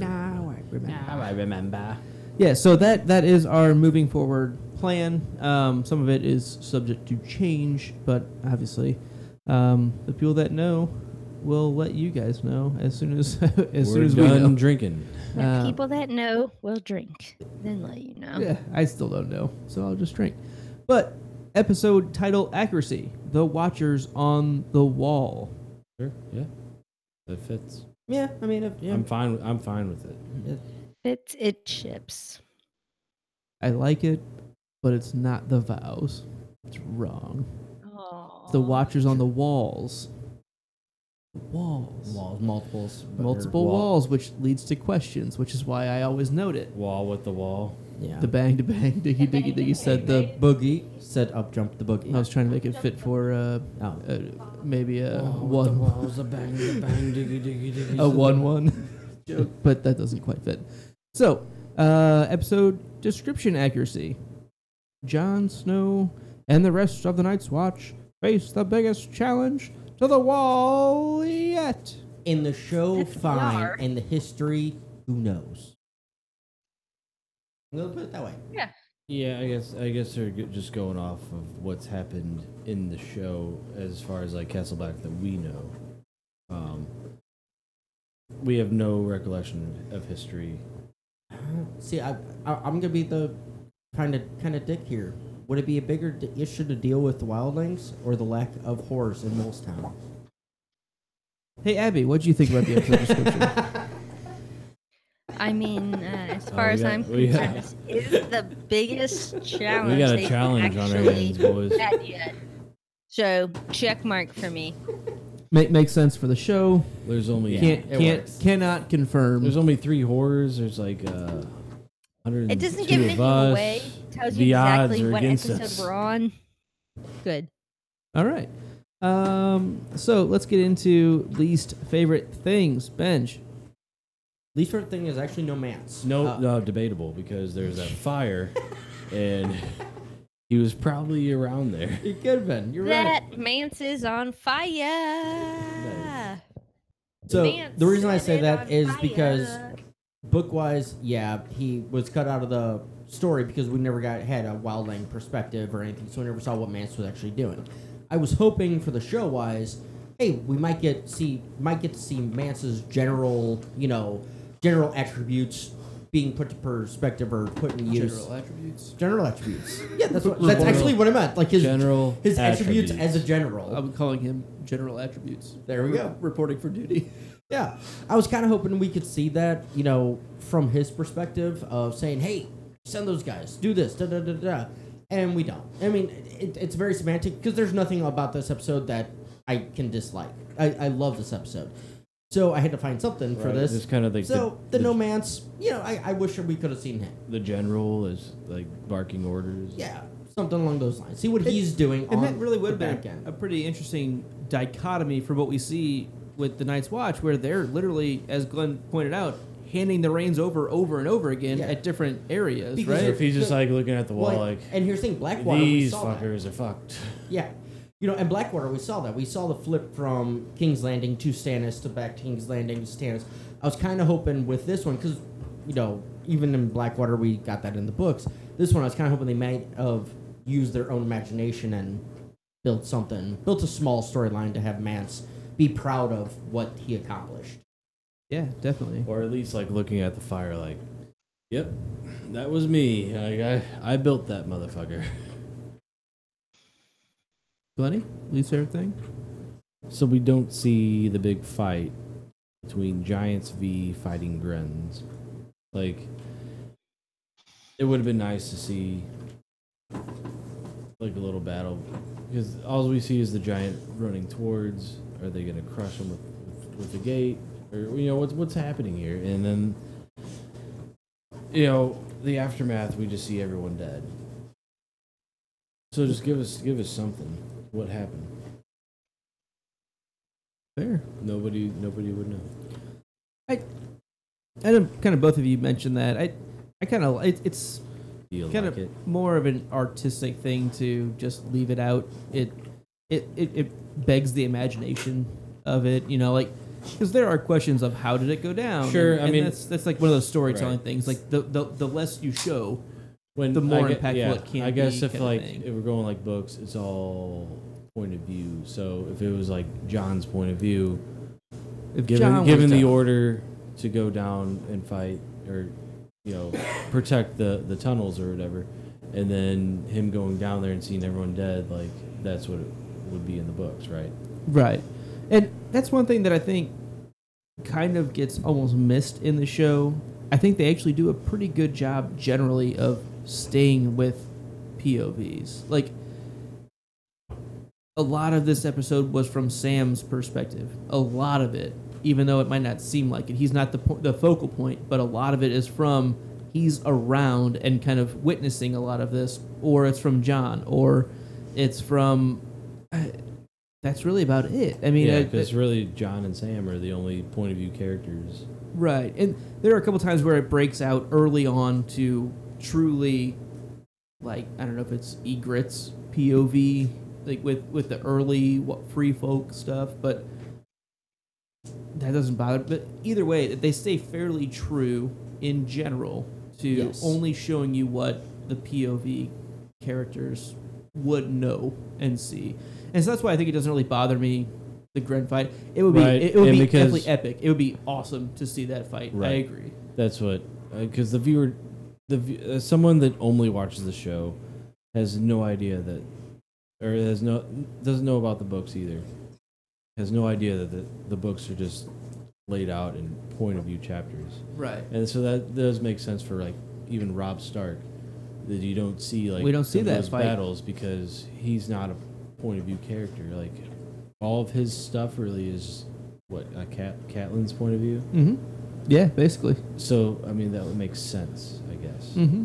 Yeah, and again, as show watchers, it makes you feel like, well, that feels shortchanged. But yeah, it's almost exactly. like staying truer. That's exactly what it is. Staying truer to the text, and it is kind of one of those. If you don't see the battle, it builds itself in mythology, kind of thing. Like the legendaryism of it kind of builds. Like right, and we see that it makes you beg the question of what did it look like in like history. Like I keep what it looked bringing like. back like 300, but yeah, like in the movie, like there was these big like elephants and all this stuff, but and then like I remember someone telling like there was no way that we're that big, and it was like in mythology people are just telling stories. Yeah, and so they're making it sound oral history, a lot more badass and whatever you want to say than it actually was. So. Yeah, I mean oral history. Check it out on Pornhub. It might be a thing. I don't know. But anyway, Abby, what was your least favorite thing? Oral history. Oral Hershiser history on Pornhub. I'm just gonna go with Slint here. Yeah, I completely agree, which is why I waited for us last, because it's Slint by design. Like it's not like it was done badly. He's just the worst. It's just all the bad qualities in a person, in a warrior, in somebody under these circumstances. Like there are strength in numbers. The more people, the better, as long as they're the right people. And Slint is just not the right person. He's just, he's just not. He's terrible. And, he lets his, as JT would say, his true colors shine. Him and Poppy, fuck Slint. As JT would say, fuck Slint. Yeah, as JT would say, he's bringing Slinty back. Yeah, and yeah. Yeah, I was gonna. Right. So we also have Tara's least favorite thing, and she says, hard to pick between the ridiculous amount of exposition at the beginning that stretched the episode length and the magic barrel of monkeys worth of Night's Watch members. Oh wait, never mind. Gren died. So her least favorite thing is that Gren died, which, as we kind of touched on, is not book. And Pip didn't die either. I get what you say with the barrel monkeys. It just seems like 102, and then a lot of them die or getting. I mean, we went through. Getting pretty I'd be much interested to like axed. actually count it out. My question with it is just again, devil's advocate.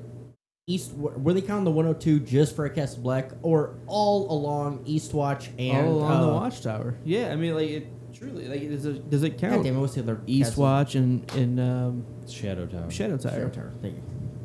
We've had that question so many times on this show. I usually remember them, but Yeah, because Night Fort is the one that is not manned, Yes. and Bran went through. anus slint. Anus slint. Very well done, Bernie. Anus. What an anus. Oh man. Okay, so let's do our favorite things, and I'm going to start with Tara's again. So Dolorous Ed, put those mammoths. Plus those mammoths were badass, yo. Absolutely, and really, really good pick. The man, the myth, the man myth. The man, the myth, the man myth. Here's to old mammoths. And I'll take another beer if there's more over there. Abby, favorite thing? I'm gonna pick John and Egret. Just the whole way it's done. It's such good chemistry. Little ditty about Just Just John and really Egret. good chemistry. Thanks, Michelle McLaren. As we see John finally sees Ygritte as Ygritte sees John, there's this look on his face. And I'm sorry, I'm trying so hard to pick something else because I am a female and I am, trying to be cool and whatever. But the way John looks at her, he kind of turns, he sees her, he recognizes her, and the smile that just spreads across his face is how I feel like every woman wishes somebody would look at her. Like, she's here, and it's just so romantic. and Abby, so I look at her that sweet. way every time she's on screen. That I do know that's you, but I'm talking about personally, being in love with somebody, that type of affection.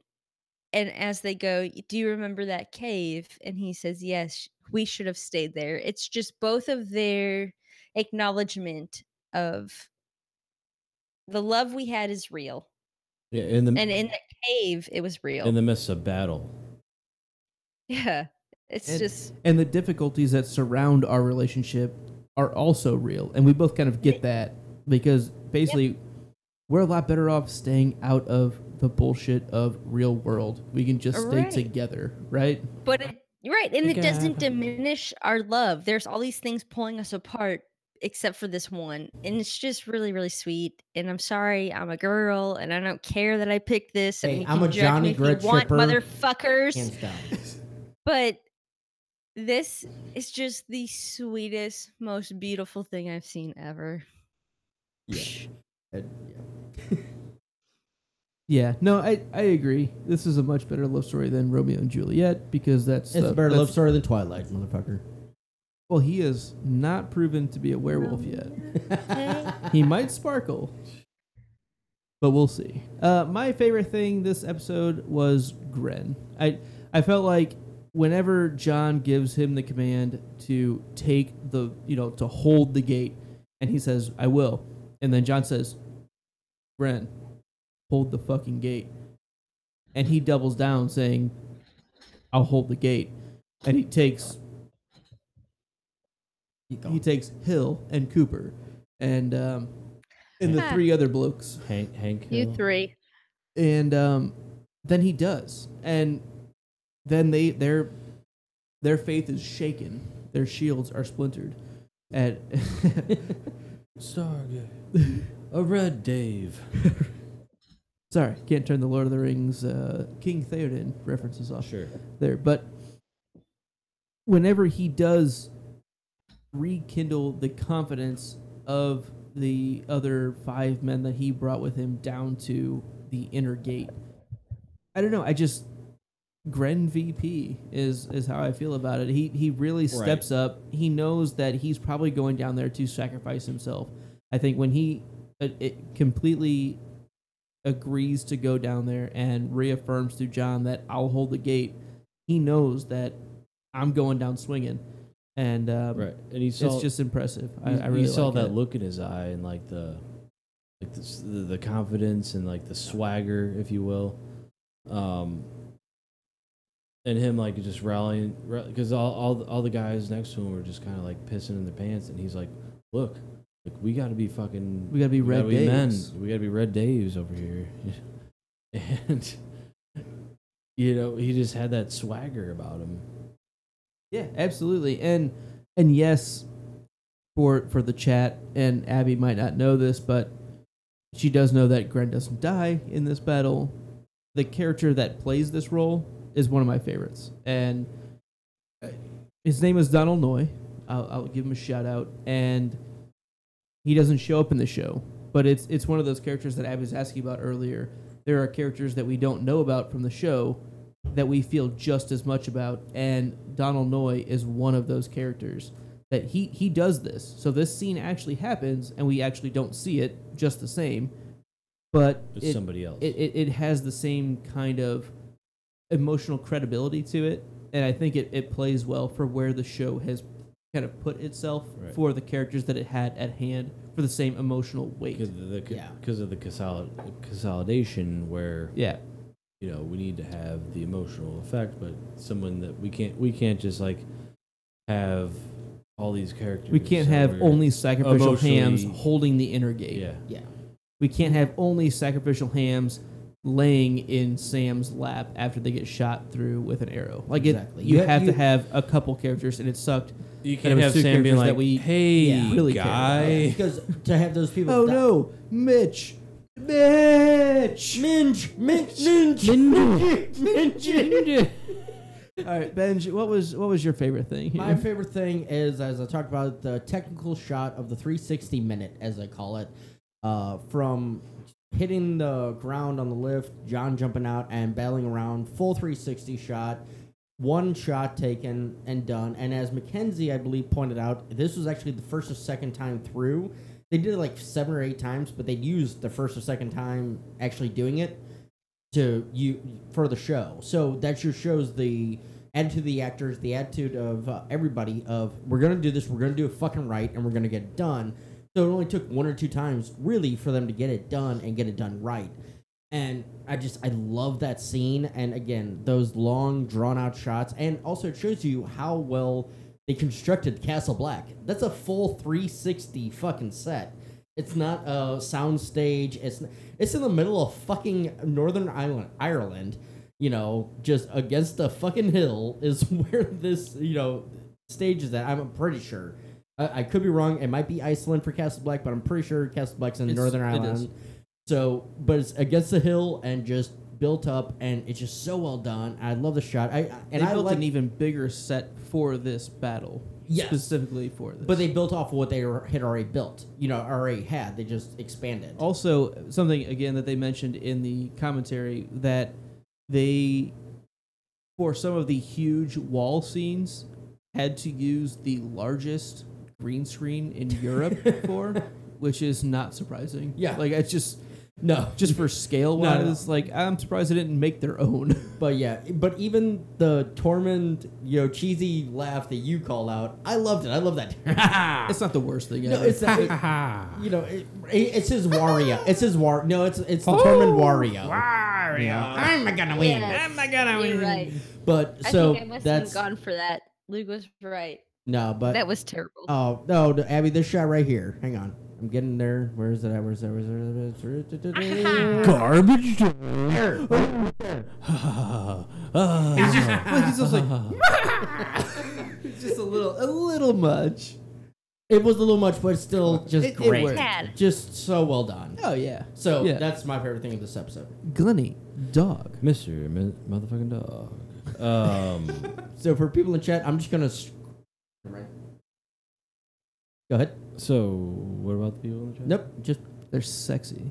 You like them. I love you. I just got to know you. We're on our first date, but we'll get to know each other later. Anywho. And apparently you're John F. Kennedy. Apparently, you're John. Sure. Anyway, my favorite thing about the ep is, and like we've talked about, like the point of views and maybe, but there's a lot of action, a lot of battle, a lot of action, a lot of blood, guts, gore. We don't usually in battle scenes we haven't seen that, and I think we kind of alluded to the point of views of other characters, not seeing that, and they're kind of the showrunners are just like kind of staying true to that. Not, but I mean at the same time, it's just not really well put out to where a show like somebody that's just watching the show would know that. Oh, those are point of views from fucking so and so and so and so. Like I think it's well done to where somebody that just watches the show could watch the show and not have any idea that that's the point of view and not be distracted by it. Right. Yeah. But someone like us rewatching douchebags like us rewatching the show and I've like read the book and be like, oh, now I get it. These are like their point of views. Like the reason we're not seeing the battle with Rob or whoever is because he doesn't have a point of view in the book. The point of view is Catelyn or whatever. And I kind of like it because you have just like different opinions about what's going on. Like the person that watches the show can watch the show, and the person that reads the book can read the book. Yeah, and I think still they do get enjoyment out of it. They do a decent job for the avid book rereader to like catch a few things that keep us interested. But I think their main focus is honestly Abby, the TV watcher, the first time watcher, and I think they do a really, really good job at that. I mean, that's what the show is. The show doesn't only cater to the books, but they throw some Easter eggs in. Yeah, and I think they do a good job. I do too. But Abby, just know that you are the prime focus for what you're seeing, which is why I really, really love having your perspective on this.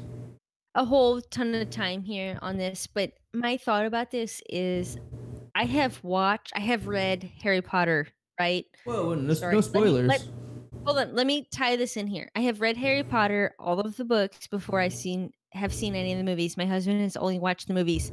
I am sitting there explaining to him what's going on in the movies because of my book knowledge.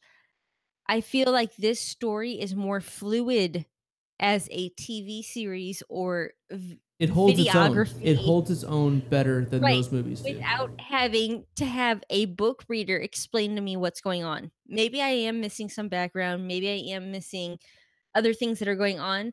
But from one jump to the next jump, I don't need somebody to tell me what's going on as a TV only watcher. And honestly, like any questions I think you might have is potentially from us saying too much. Like I think that's probably true. Or me thinking too deep. Like they have given me everything I need. Because you are analyzing it a little bit closer than I think most first time watchers would. You're most right, don't go scene by scene and sit and think on sit it. And stop and watch it 3 times. Wait a tick. And take notes on knock, draw, loose, and then go look up. Or your study on Joffrey's being a cunt or something like that. Exactly. Yeah. Cuntilism. Cunt. Well, Cunt right. The fact that he's cuntology. a sadistic asshole. Like, what actually can we just diagnose him with? Yeah. Exactly. All right, so that ends our episode. Let's do a quick promo for something. I'm actually going to give a quick shout out to our PayPal donation button that we have on the website now. You can go to www.thepodcastthat.com and you can donate $1. Like that $1 seems like nothing to you. It really does help us out a lot, especially if 100,000 free folk donate $1. Right, and if we're drinking like Colt 45 or something like that, that's like 750,000 beers. Or malt liquors, to be fair. Sure. But there are a lot of different ways that you can help support our shows. not just this show, but all of our shows at thepodcastthat.com, including the podcast that must not be named, the podcast that floats down here, the vodcast that rolls, plays, and games, which old Glenny Dog was playing earlier. And let's get right to that. Glenny, tell us a little bit about the vodcast that rolls, plays, and games. So there is a thing called the vodcast that rolls, plays, and games. And basically, it's just like us playing like video games. I think the other night you were playing Skyrim, which I bought like on discount. Like I got a PlayStation 4 myself, and I play it. No, it's what's weird is because you have a Xbox 360 and a one. And a one. Yeah. I have the PS4, so I was like kind of looking for games to play when I got the PS4 for my buddy who didn't want it anymore. Anyways, I bought Skyrim for like $20, and it was like a hefty discount.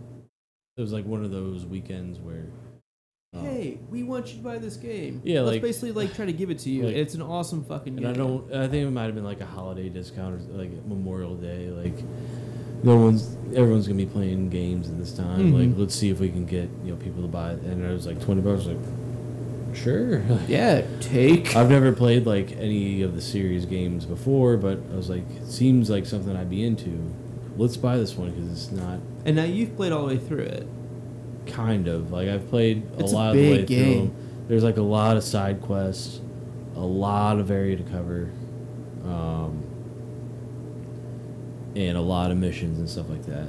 But like it's one of those you can spend just hours. Yeah, so I've never played it, and we started this roles, plays, and games live streaming, and I was like, you know what? There are a lot of games that I want to play.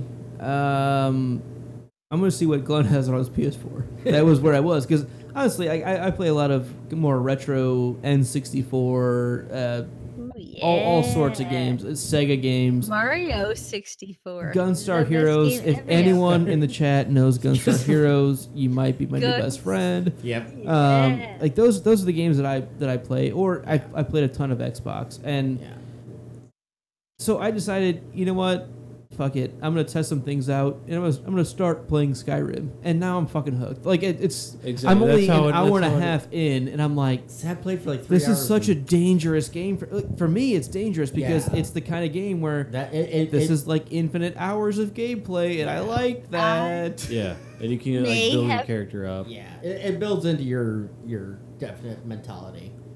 Same with like I the may Fallout have games. made the most epic mom mistake in the history of man. Oh no, My son is super into Minecraft. that's one right? that I need to stay away from. I will not So- stop playing Minecraft if I just start. started So, City Skies he's or Skylines. super into Minecraft.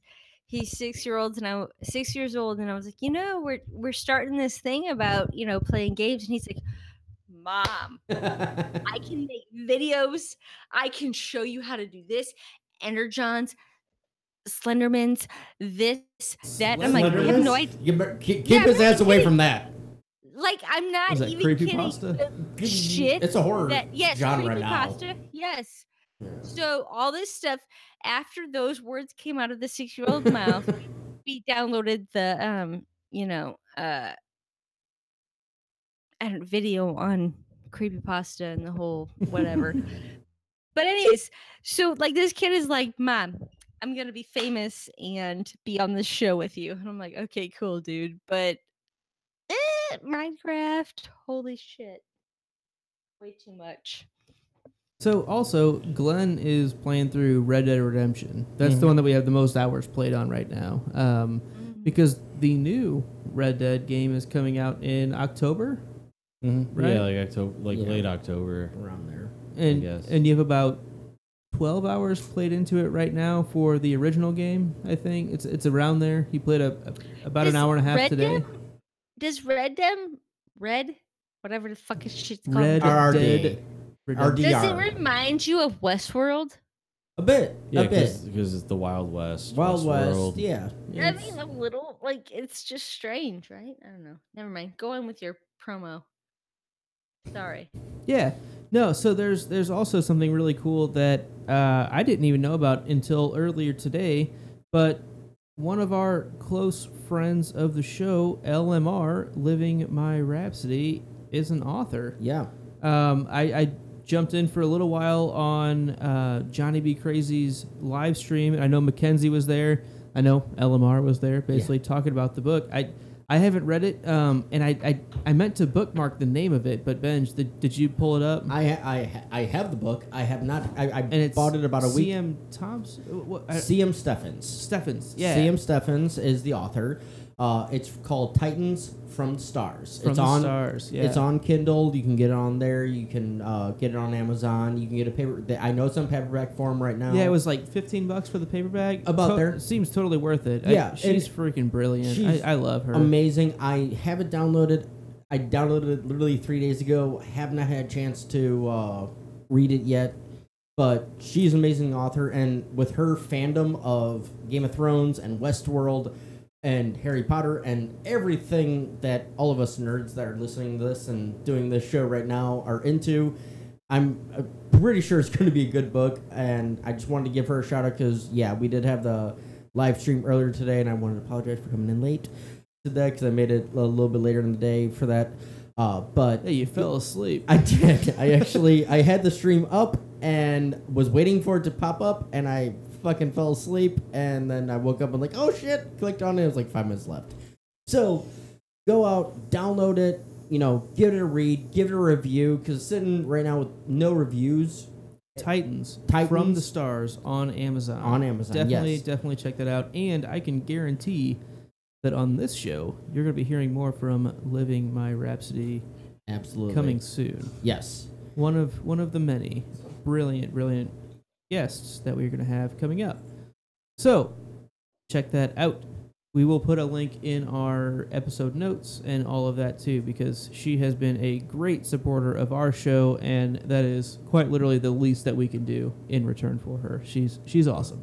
Abby, first time watcher on the wall predictions. You have all of 4 filled out. Look at you. Okay, I do. So, I believe that John will return to Castle Black after he ventures off to find Mance. I don't think he's going to kill Mance, though. There's a couple of reasons why. One, Mance is probably heavily protected. And 2, I feel like John kind of respects him. I don't think he's just going to go out for like some vengeance or I'm going to kill you, you White Walker, or whatever. When that's not how he feels of Mance. Yeah. So, Okay, fair enough.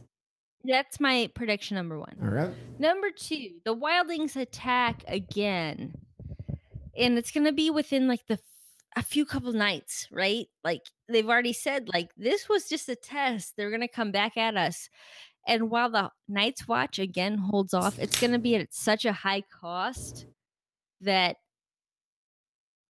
they just can't pay it. Like they've given so many men a third imminent attack would just do them in. With that, we know Tormund was taken alive. I feel like Tormund's going to facilitate this is my prediction number 3. Okay. Tormund's going to facilitate a deal. Right. He's going to facilitate some type of truce or whatever. And it's basically going to be that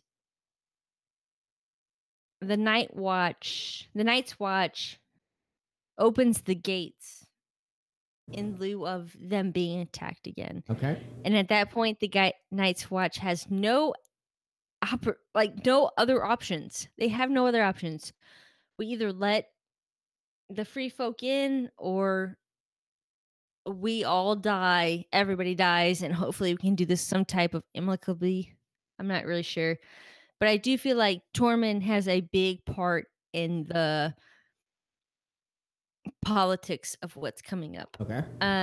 My speculation is going to be. I feel like Slint has deserted the Night's Watch. I get that he did not leave Castle Black. He did not whatever, but he left his brothers in arms during a time of battle and hid. He did not help. He did not just stand there and freeze. He hid. He he just Didn't fight. Yeah, I mean, he deserted. I feel like at some point, possibly next episode, that he will be treated as such, the deserter that he is. I really feel that that is what he is. He deserted his post. He needs to be dealt with in such, and I don't really know if it's a prediction or a hope. Behead the motherfucker. He's an asshole. So All right. A whip that's dick. it. Okay, fair enough.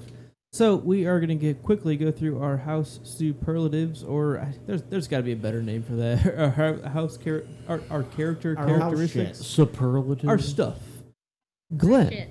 kick us off. What's your house name, I am Glenn of House Motherfucking Dog. and what are them house words? You miss 99% of the shots you don't motherfucking take. Tell me about that sigil. Buds McKen's with a Wayne Gretzky number 99 jersey on. Who's your famous house ancestor? He is the Duff, the same guy that I played Skyrim with, that I made up. the Doof of Dunsandale. The Doof of Dunsandale also. You might learn more about him later in some. I don't know. Yeah, I We'll don't, see. I don't know. It's a fully fledged character We somewhere. got the character development What's your personal Twitter? at Popsicle Stand. Do you ever tweet?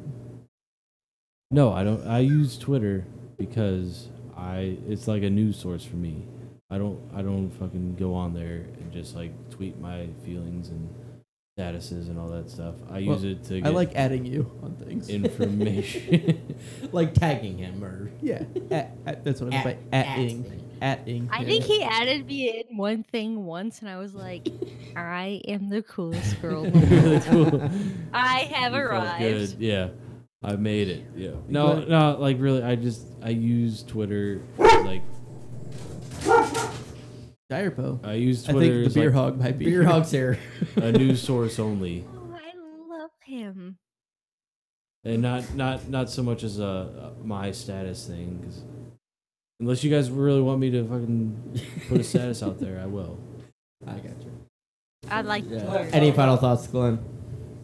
I like good uppy.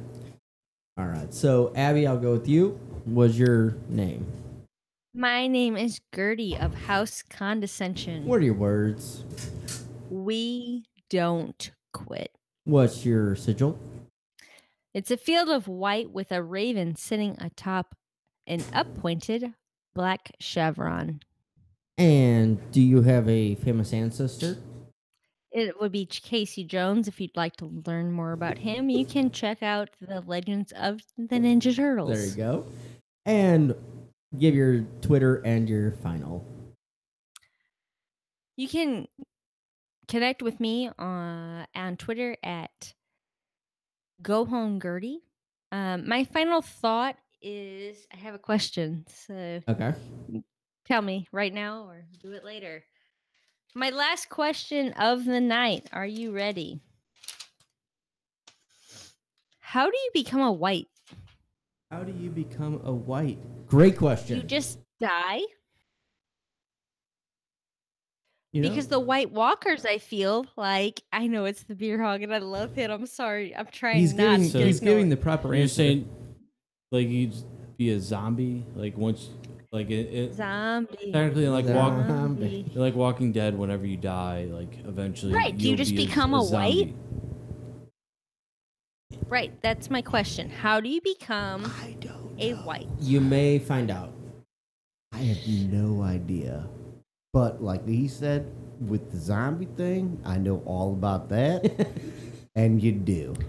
All right. Dude, So you my do. question That's comes why- because So, I- but I don't know. No, that's why they wanted to burn the bodies because They don't want the opportunity. so can sub question tac B over here.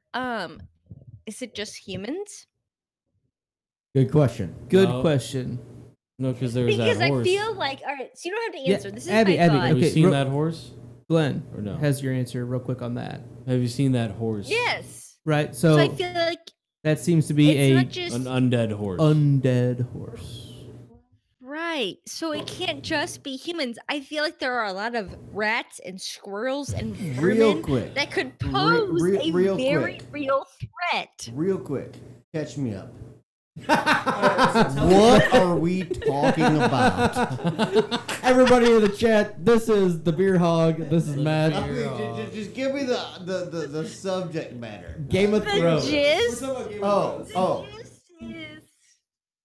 Take the mic away from him. All right. Because he doesn't know. No, he has no clue. He's seen less than Abby. He is beyond a first-time watcher. He's a negative watcher. No, that's not true. For where we're at, yeah, you haven't seen anything. So, all right, Ab, I'm going to move on. And That's fine. I'm All right. sorry about that. You did all hers? Yeah. Benj, house name. Sly of House McLean. What are those house words? It's dangerous to drink alone. It is dangerous to drink alone.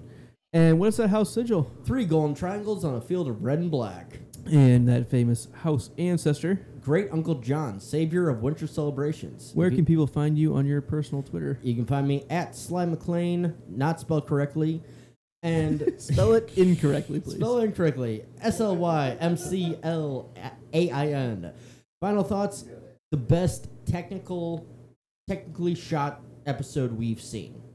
This one, all the spanning shots, all the grazing shots that Luke's talked about, the 360 shot. This is the best technical shot scene or show episode that this show has done, and I stick with that. All right. Matthew, what's your house name?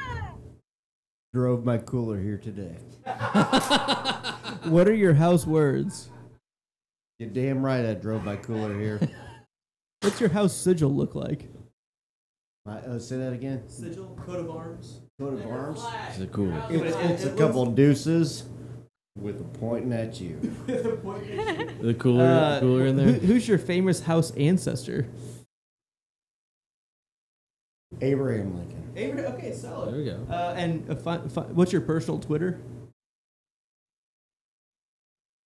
Is Twitter the one with the hashtags? Yeah, it is. But this will be your @ like what your name, what your username is basically. At the hog. You're probably No. at beerhog22. I'm pretty much at getthehell-off-of-twitter.com. Twitter sucks. And final thought on this episode. You know, for as long as I've been involved with it, I'm going to give it both of them. I mean, come on. I mean, I'm involved, so you're damn right. And I drove my cooler here. The commitment. Abby, you have no cooler. idea what that means, and I'm going to prove it to you one day. I drove I'm not it. worried about it. I drove believe it you. here. And yes, it looks like a Zamboni. That is true. So I am Lucan of House Blackmead. Our house words are ours is the drink. Our house sigil is a obsidian black chalice on a gold and blue checky background. I'll show it off real quick Check it. to the camera. Oh, it looks just like that. It's awesome. Yeah, you do. Show up. Show up, Mar. My famous house ancestor is Ashmere Rivers. You actually will learn more about him here soon on the podcast God. that rolls, plays, and games. We had a playthrough of some of the Game of Ice and Fire, a Song of Ice and Fire RPG months ago. You knew about that. Don't look so surprised. That, yeah. But we have about 9 episodes recorded that we're going to release. I don't know why you look so surprised. I'm okay. I know nothing about the recordings. You and know nothing. Anyway, You were a part Just like of Jon no, Snow. he Benji knew knows about it, but nothing. he wasn't a part of it. Yeah. That's where you lie. Come on. You were there. You hosted it. Exactly. But you can find me on my personal Twitter at LucaFerocious. And my final thought, this is a damn good episode. Yeah. Like, Yeah, and Benji kind of said it. It's beautifully directed. Some of the cinematography is really some of the best that we've seen. The cinematography we have here at the episode in the studio here is just brilliant. The people in the live chat are loving it that the Beer Hog is here, so that's awesome. And just a lot of fun. said that Tara couldn't stay, but we will have her again, hopefully in one of the upcoming seasons prior to Ice and Fire Con. Now, And a can lot I of give fun. one more shout out? Absolutely. Give all the shout outs. Okay, because I want to do one quick shout out to Mackenzie L. Burns on YouTube. I'm actually going to be joining her channel on this coming Wednesday around 7:30 Central for a recap of Season 1, Episode 3. Nice. She's going through and doing her own kind of recap, episode by episode thing, and she asked me to join in the panel. So join us, because this episode should release Wednesday morning. So anybody listening on the podcast should hear this. Come home Wednesday night at 7:30 Central. If you don't download day of, get out. Exactly. No, we love you too. We love you too. If you download Thursday, that's fine. Yeah, but Wednesday of the release day. Or the following Tuesday is cool too. Or months later. Exactly. This is an evergreen I'm just throwing it podcast. out there because Mackenzie's awesome. We'll be with LMR, Living My Rhapsody, who we just talked about, and Johnny Be Crazy, and I believe Milt is on the panel as well. Milty. So I was thinking of Johnny Indie Boots. Yeah. saying Milty. So jump in with that, because He's my you might make me feel a Song of little Ice smart. and Fire boyfriend. Can't lie, love him. Who, Johnny Indie Boots, Yeah. who will be joining us next episode. Nice. OMG. Your Carolina's showing again. It's okay. I don't even So care. a lot of exciting stuff coming up. I know Mackenzie is lined up potentially to join us in season 5. So is Living My Rhapsody. So is Johnny Be Crazy. A lot of exciting stuff. A lot of stuff. And as Glenn would say, a lot of exciting stuff. So you can follow us on Twitter at Know and Drink. You can send us a digital raven to knowanddrink@gmail.com. Subscribe, like, rate, and leave comments on iTunes and YouTube, because that really Definitely hit that like does button. Really go a good. long way Really to helping us out. plays. It really plays well with the kids at home, as Glenn would say, As I would say. and make sure And you as subscribe Luke would say, on until YouTube. next time. And like Luke would say, until next time. As always, I still don't know, so I'll just drink. As always, as Glenn would say, don't turn your back on the wolf pack. As always, winter is coming, and so am I. Boosh. And as always, stay imaginary. How do you know this? That's what I do. I drink and I know things.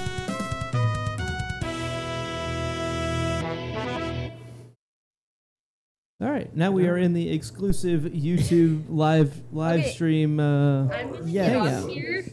I'm gonna Yes. get off here just so you guys can do if you want to do a later on chat. But Hey. for real, Johnny is joining us next time. Yes.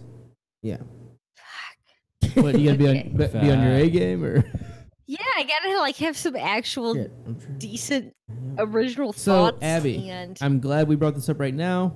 No, because I don't really have time to do a. Well, that's fine. It still should probably happen that way. Okay. Do not watch the episode tonight. okay, all right, We're deal. good because we have had a lot of really good luck with the first time viewing thing. Okay, So I'm thinking if we can Friday night again, live streaming you watching it for the first that's time. fine. That's I fine. know it's a little bit more of a pain in the ass, but She probably had it on. It's not really. I ready just to, ready as long to as you. press play. no, she's got it already turned on. Yeah. She was going. There's Yeah. my TV right there. Hey, before she leaves, But no, I'm good. I want to say something to you, Abby. Like, really? That cooler is fucking awesome. I've heard it's He the new drove Bowie. it over here. You have no I idea. didn't even. No, what do you what do The you know? cooler was driven. I feel like I this is. I could don't drive know a about that. Zamboni. You have a Zamboni cooler? And you know, Did you Even drive the if cooler you- over, Luke? even if you like, I don't think I would accept it. Who's, And I'm you can borrow it anytime. Let me put this out there, folks. Are you ready? The the Joe Meister and I, we bought a boat, so you need to come out here and vacay. You so bought we a can take boat. you out. You bought a boat. You don't just like. Never thought I'd be on a boat. You don't just like. Get Like a boat. I'm on a boat, not just like a fucking canoe. I'm talking about a boat that you can go in underneath and have a lunch. Like a And yacht. have a lunch. No, not Oh, not, if you not a can yacht. go underneath, and it's a. But we could yacht. spend the night. It's almost like a tent, like a pup tent I version don't of a care. boat. No, that's Whatever. That's We could pull the freaking tube. yacht. We could pull skis. You all That's a need to yacht. come out and see Is me. it a yacht But or not? Yacht or not? anyways, I have lots of or questions not? going on, and I just If you feel can like go none of you are going to underneath- answer. If you can go Not a yacht. underneath, There could be a cabin in a not yacht boat. I It's disagree. called a cuddy cabin, I don't actually. if you Cuddy guys cabin. know. It's A called. cuddy cabin. Cuddy cabin. No, my Cuddy uncle cabin, used to yep. have one of those.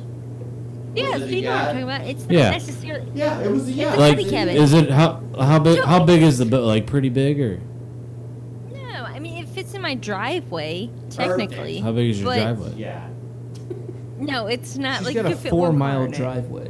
But to be Four it doesn't mi- have like a bathroom in it. But 6 you Mile could go Island underneath. has You can just nothing on her pee off. 24 miles. You can just pee in the water. Yeah. Okay. Anyways, we've not decided, but have tempted with the name of Gertie's Revenge as the name of the boat. For the boat. Yes. Did Yes. you christen it? Did you smash it? I christened the. Of a. Yeah, did you smash it? Did you smash the. Not yet. Did you go Uh, ka-chung, 100%. ka-chung? I have one you can use. I haven't ka-chunged on it I yet. got one you can use. Wang. Everybody Wang gets good shot chung tonight. Good, you get that shit, right? I absolutely get it. And that's. Yeah. Yeah, everyone else did. Alright. Okay, well, am I the only one that's not supposed to get it? 'Cause Kind I'm of. the- No, you're supposed to get it. I didn't get it either, Matthew. It's a Wang Chung You did reference. get it. Well, yeah. You got the reference. You just didn't get.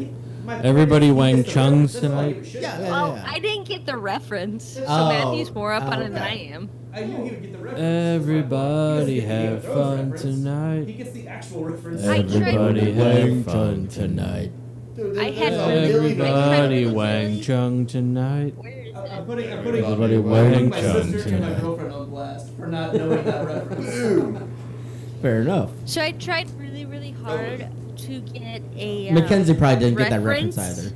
Yep. I tried really hard to get a reference between Robin sent on a trip, as in I'll make a man out of you, Did you say and it owl? just didn't happen. Make a man? Owl. No. Make a I- man Mulan. out of I'll. an owl. I'll. Mulan is the best Disney movie that's out there. So Oh, debatable Yes, because you Chad, have Chad, the Lucky prove- Irish. Prove Luke wrong on this. Whatever. Egret is Merida through and through. Merida, yeah. And thank you, Felicia. Tormund? Agrees. Mulan's the best. End of story. and Tormund Beauty, is Beauty and the Beast. Mulan's better. Mordu for sure. Like they I both show up agree with with- these I arrows agree with you. sticking out of them, still ready to kick Best ass. music is Little Mermaid. I think. Best music is Mulan. I Best think. music is Little Mermaid. That's just undebatable. It's not. Did No, you It's, s- it's quite debatable. Have you seen You know my favorite Motocross? part about not Moto- watching Glenn, movies is I've we never are seen meant to Frozen. be. I'm telling you right there. That's it. That's Done. Done. This is it. Motocross. Motocrossed. You're talking Disney Motocross movies over with, there. Boom! Her, Done. what was her name? Boom. It wasn't Kat. It Oh, was, Andy? It was Andy. Andy. That's right. Mhm. Andrea and Andy were two like Yep. twins, Twin brother and twin sister. brother and sister, and the one brother was like a big motocross racer or something, but he like tore his ACL or something like that, and then she. Yep, he had to sit out because she was racing him during practice, and they shouldn't have because Andy was a girl and should have been at cheerleading practice, but she was practicing against her brother. Yes. Best movie ever. It's a good one. Like Hmm. a lot of those like No, Disney the Channel best movies movie were ever pretty is goddamn Back big. to the Future. Yes. Everyone knows that. No, we're I'm talking pretty sure. we're talking Everyone Disney knows movies. that. Like Back to the Future, best movie ever. Made That's all three that's of fine. them combined But is one movie. So- Andy Carson and Carson Racing was like the first step in feminism. Just gonna say right And now. that's all right. I am all about that. So now, Matt, to your point, Back to the Future is the best trilogy of all time. yeah, Prove me wrong. Game of Uh, Thrones. Trilogy. I guess I mean, that's it's what we're better talking than about. Fight It's Club. Lord of the Rings. Bullshit. Lord of the Rings is the best film series out there. Well, that's pretty good. Agreed. Abby, what did you think about? I'm sorry, Abby. I did So not hear in you. motocross, Extended whatever, version only. the one guy was trying to like get the Nobody has the attention of that one 46 girl. hours to watch. do. And I do. then he had like tickets to NSYNC, and then she's like, Yeah, "Oh, well, what she is? got him. What is? Andy got the in-sync tickets, Yeah. right? The Right. reason I Gives him like Two, I believe his name is Dean, I Yeah, think. yeah. And no. And then he takes whatever her name is, cheetah print wearing bitch Yeah. to insane. Oh, fuck Because that she bitch. was like not interested at all, and then he's like, "Well, I got these tickets to NSYNC," and she's like, "Oh, what is it? You got tickets to NSYNC?" Outside the elevators? Yeah, I'll totally go with you. See, Yeah, well, no. beer hall, you fucking got all these elevator freaking beers girl. planned up. If I was here, you would have nothing. Everything would be cleaned up. Everybody would have a Seriously, yeah, good. yeah, but, you know, Favorite movie stop. ever. Come on now. I love that. Play it up. Oh, Fuck. Jesus. I best guess it's Disney time for Channel that. movie ever. Disney That's Channel. good. There was a lot of good ones. I did not though. bring it on Like, my truck. Luck of the Irish. mean, that was a good one. And it's upsetting to And me because this one the only ones that like I've done. Brink. And I like Brink. Rip Girl. Uh-huh. And But I do bring mead. what other ones? He does bring meat. Is Matthew wearing a denim shirt? No, Hawaiian. Oh, it's Hawaiian. Oh, It's Matthew. Hawaiian. It's always a Hawaiian shirt.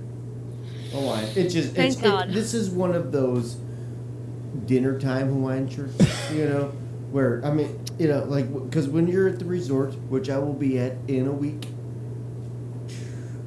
you have to wear. Yeah, thanks for that. You have to wear two kinds of Hawaiian shirts. You have to wear the daytime. You know, those are the ones with all the flowery and everything's all freaking awesome and everything else. But at the resort, you have to wear long pants and not dress shoes, but closed-toed shoes, and you So, have to you know wear, what? you know, a button-up shirt. So I have half my Hawaiian shirts are the daytime, and the other half are the dress shirt. So this is actually a dress Hawaiian shirt. So I would wear this to dinner. I would wear Counter this to the dinner. pompous Din, little din, din. island hopper you are, right? You ready? Yeah. Let me come with my counter. Yeah. I could walk out of my house right now, walk a mile, and hit the fucking ocean. Yeah, but you know what? Bitch. Will, Damn. but Movie while you're agreed. there, Movie while agreed. you're there, Songs? while you're Their there, songs are will killer. someone bring you a free drink Frozen. every time? My All the time. cooler sure fucking will, full of Bush Yeah, but you Light, pay the for best it. beer you ever did have. Yeah, Movie I agree. sub- I agree. I agree. Music. You know, and you get that all the time. I get it 1 week out of every other. My date with the president's And- daughter. Somebody said. I'm glad you caught up on Oh, that. that's a good one. My date with the Yeah. president's daughter. With Yes. Eric Matthews. Yeah. Eric Oh, Matthews. that was his Yes. name. Fuck. Who Matthew here had the Eric Matthews Yes, he haircut. did. The center For- part. It was the like most a- like a perfect center decade. part ever. Until I My learned how to date grow my with hair long. president's daughter. Because Will Friedle. With Eric Will Matthews. Friedle. daughter. Eric Matthews. Yeah. Who was also in Frozen. my He was, haircut. I Is want to that say fair? the snowman.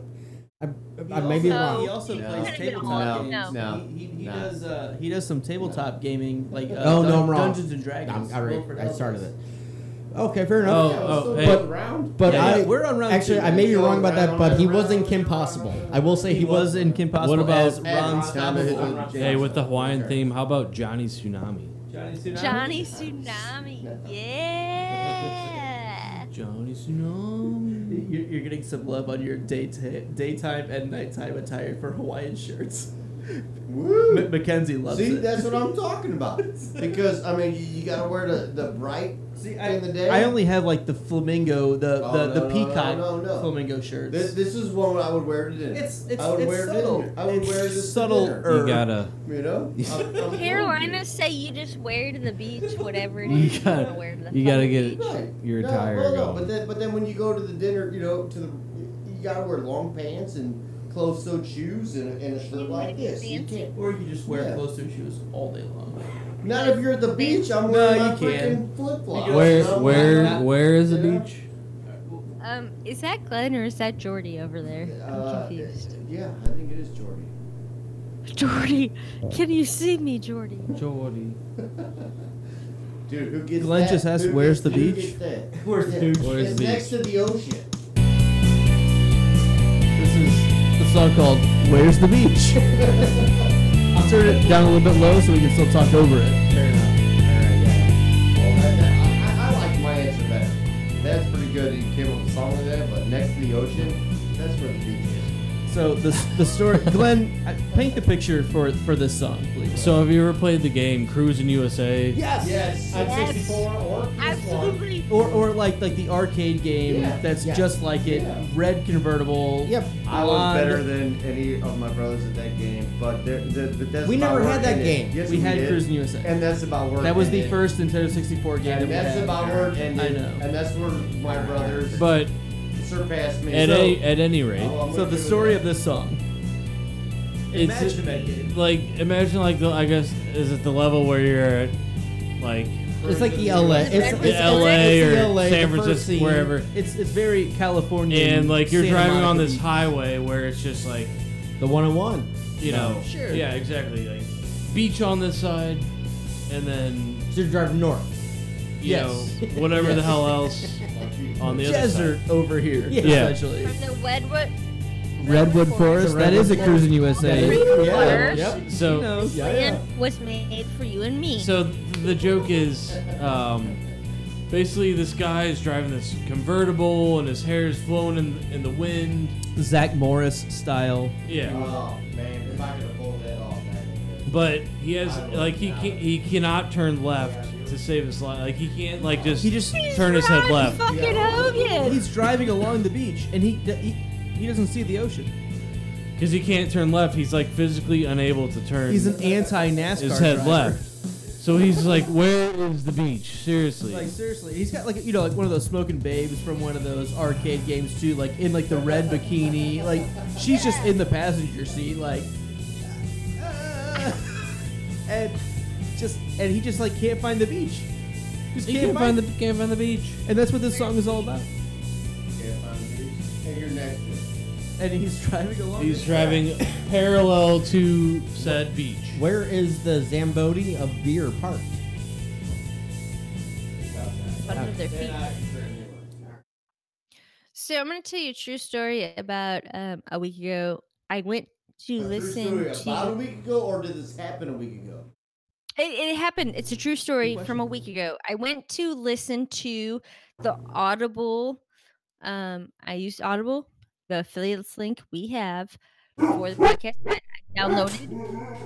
Not get 'em Poe. too. Poe. I was there too. It was Pogo. It by Bet Stephen you went King. outside. And I'm listening to it on the Bogue Inlet Pier, which is right by the ocean. It was and Stephen King's It. Stephen King's It on the Bogue Inlet Pier. And I'm sitting down there about 10 o'clock at night, and I realize I'm the oldest person there. Guess what happens then? You realize Then, that you're the I would smartest say- person.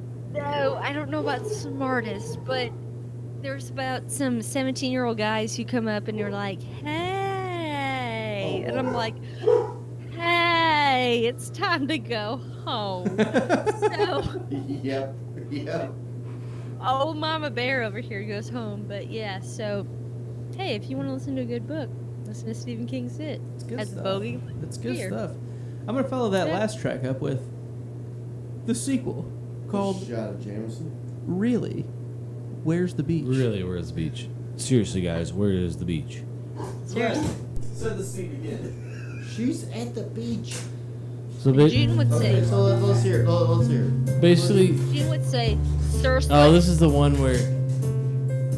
This is the one where the same guy, Has the girl left him the at this point? penis haircut with the Zach Morris. Zach Morris penis hair. He's got rollerblades and like that hoodie that he puts around his waist, Where were we talking about? the song that you're not. and he's trying to like. Basically, he's going on this date with this girl, and everything just ends up going bad for him at every pass. Like he buys ice creams, and then they drop the top the top falls- scoop. The top scoop falls off. Yeah, So this song is called And, Really. and they're rollerblading the whole time. Yeah, always. They've dropped off the red Corvette Yeah. convertible, and they're just rollerblading around the Botanical Gardens like they do in Airborne. Yeah. You know, I met, weird story, I met the guy that invented rollerblades. That can be something for YouTube. All right. It just kind of shut everybody up. Right? But no, yeah, it was on Wait. Shark Tank. You. All right. Come on, that was funny. It was on Shark Tank. So, I watched it on TV. So, real thing, I just learned the Coors Heavy, the Coors original bottles, have special fucking phrased meaning things under the caps. So, for the 3 beers I drank tonight of the Coors Heavy, first one, an honest day's work might take days. Okay. Sure. Might take days. Okay. Quietly work, let success speak up. And the third one, sweat is the cologne of success. I say, fuck all that shit. Well, you know But- what? Bad fortunes. You know, I have something that, you know, on the All I have to say is that motocross is the best Disney original. No. Yeah. It's very, Ever. very, very, very good. Very good. I'm gonna counter with Brink. No, Okay, let's get off Disney. not nearly as compelling to What me is the best personally. comedy movie I like probably that Luck you, of the that Irish. you like? Blazing What is Saddles. the best comedy There's only movie? one answer, Blazing Saddles. Blazing Saddles. Nope. No, Nope. that's not a Disney movie. Hot Rod. Blazing Saddles Have you is ever definitely seen not a Disney Hot movie. Rod? Disney Channel No, movie. we're talking about Disney. No, I'm Channel saying, movies. We have get very over little Disney Channel, resources. get over that, get over the Disney Channel. High School Musical. Hot Rod. Have you ever see that Come on, the that's- 13th that is- year? You don't like Hot Rod? Yes. Or no, there's another answer to the funniest movie of all time. Well, that's a hard. I'm not saying funniest movie all the time, but yeah, I guess that's right. That is what you're saying. That's what So I'm- Blazing Saddles is the correct answer, but Spaceballs is also a correct answer. Robin Blazing Hood Saddles Men in over- Tights. Blazing Saddles and Robin Hood Men in Tights Yes. are better than Spaceballs. Robin Hood. Men in Spaceballs Tights. is impeccable. It's has- phenomenal. Yeah, Spaceballs has you're right. No, its but moment. Caddyshack is above all of them. No, it's not. Hold on, homies. Mm. I gotta get It's pumped. not. Time out, out, honkies. I got it's honkies. I gotta get pumped. Yeah, you're right. Yeah. I don't care. So you know what's really funny I is have my I just recently saw the original Kevin Costner. Robin Yeah, Hood. we watched that the other day. and it was so note for note the same fucking movie. Yeah, Right, it is. That's why it makes it so much No, good. but like So much. my point being, Men in Tights stands alone so well. Like you don't need the original, but then seeing it, I'm just like, it's how I felt seeing Princess Diaries a couple months ago, after knowing Men in Tights so well. I'm like, this is like the same fucking movie. No, Princess Bride is. I meant Princess Bride. Princess Diaries is what not Anne Hathaway. No, it is. It is Anne Yeah, Hathaway. that's why I'm confused. I was like, how the For f*** you this- getting Yeah. any of For this? this Well, that movie's podcast, funny can too. you just point out I like it. I like the both way of them. Oberyn goes out? Yes, You- Inigo you- Montoya. Yeah, I'm like, before that, it was the episode before, I was like, I'm Ilya Montoya. Yeah. You killed my father. Yeah, you fucking called that, President. and it was funny. 'cause we Andre looked the at- Giant. We looked at each other being like, okay, she's gonna love next episode. Literally, he was like, you murdered her. Or you murdered her children. You raped her. You raped her. You killed her. You murdered her children. I was just like, Prepare to die. oh my god. You killed her. Yeah, I love how awesome, you sorry. blow up all You your- raped her. You killed her. You all killed her your- children. Yes. Your murderers came down. You raped her, you murdered her. You raped her. You killed her. children. You That's murdered her great. children. That's not right. It was just like such a fulfillment because he did Raped fit her. that You like murdered profile her. or whatever You you killed said. her. Right, and he was Say calling you out killed Tywin at the same time. Like, He doesn't say you gave the killed her. fucking order. You raped her. And here's the you thing, murdered I her, love you Tywin, killed her children. but I love He doesn't say Oberyn. killed twice. Yeah. I'm so conflicted. I don't understand what to do with inside me. You killed her children. You murdered her. Right. Killed her children. I think you're Yeah, like, And I really love Oberyn. Obviously, he's dead. I fear for Tywin. He's on the outs. right. No, it was just. I'm crazy scared to 'cause- watch the next couple. No. So these mics are very I'm scared. unidirectional. which No, is why I it think- was like amazing how well they did, like Oberyn, because he just showed up in season, like the beginning of season 4, and then he dies at That the is- end. Really, And you like him. and like the development is just unbelievable, because he's That's like one of true. your favorite characters by the time he dies, and he almost wins the battle, the fight. I haven't even put that together, Glenn. I just needed time to fix it. That's why I didn't have it out last time. Like, he's just been there one season. Yeah, And you are still like I'm like your old friends, you know. yeah, I'm on his bandwagon. Yeah, you go and I'm hang. on his You go hang out, go to a bar, drink beers with Oberyn all the time. Yeah, that's how good of Yeah, friends you we're are. buddies. You and Pedro? We cool. You guys go. Hang. Pedro? My friend Pedro. I'm so nervous about what comes up, guys. Are you? I'm so scared. So Yeah. I heard most of your speculations, but that's when I went to go make water for the first time. What do you really think is going to come So up what I next really episode? think is one. So over this season, we have talked about more than once how old Tywin is. I have never thought Tywin was so old before, Okay. compared to Davos or compared to other characters. You're Olenna so in the show. old. Keep your Yes. hands in my. So I just Oh, I feel was like thinking you're so old. You probably think this song is about you. song is about you, don't you, I Tywin? do- He probably You're going does. so cold. I like it. Well, Breaking Benjamin. Yeah. 'cause But- they only had like 1 or 2 of their first albums that were good, and then they went downhill. Abby, Apparently. please finish your thought. I do think that we are setting Tywin up to not last much longer, which makes me sad because Turn though. he's not a good moral person, I guess, Father? but he is a force. Yeah. I don't really know how I feel. I like Force Tywin. I to be can't reckoned with. like I personally like Tywin. His convictions, his whatever, the perception they have of your family because of your strengths or whatever. I believe in that type of things. Like the way you are presented to others is how they feel about you. There are things that he teaches, preaches that I totally buy into. Whether it's right or wrong, he's not wrong in how it's delivered to the masses. So I fear for Tywin's Stop fucking with your mic. safety. Thank you. But yeah. I also some other things that I've gotten from season 4. I really wonder about the whites. We've talked a little bit about them. We've seen them like here and there. I wonder not so much the white walkers who are thinking beings, in my opinion. I could be totally wrong about that. But in my opinion, white walkers are like these thinking things in of themselves, but the whites are these mindless zombie, for lack of a better term, thing.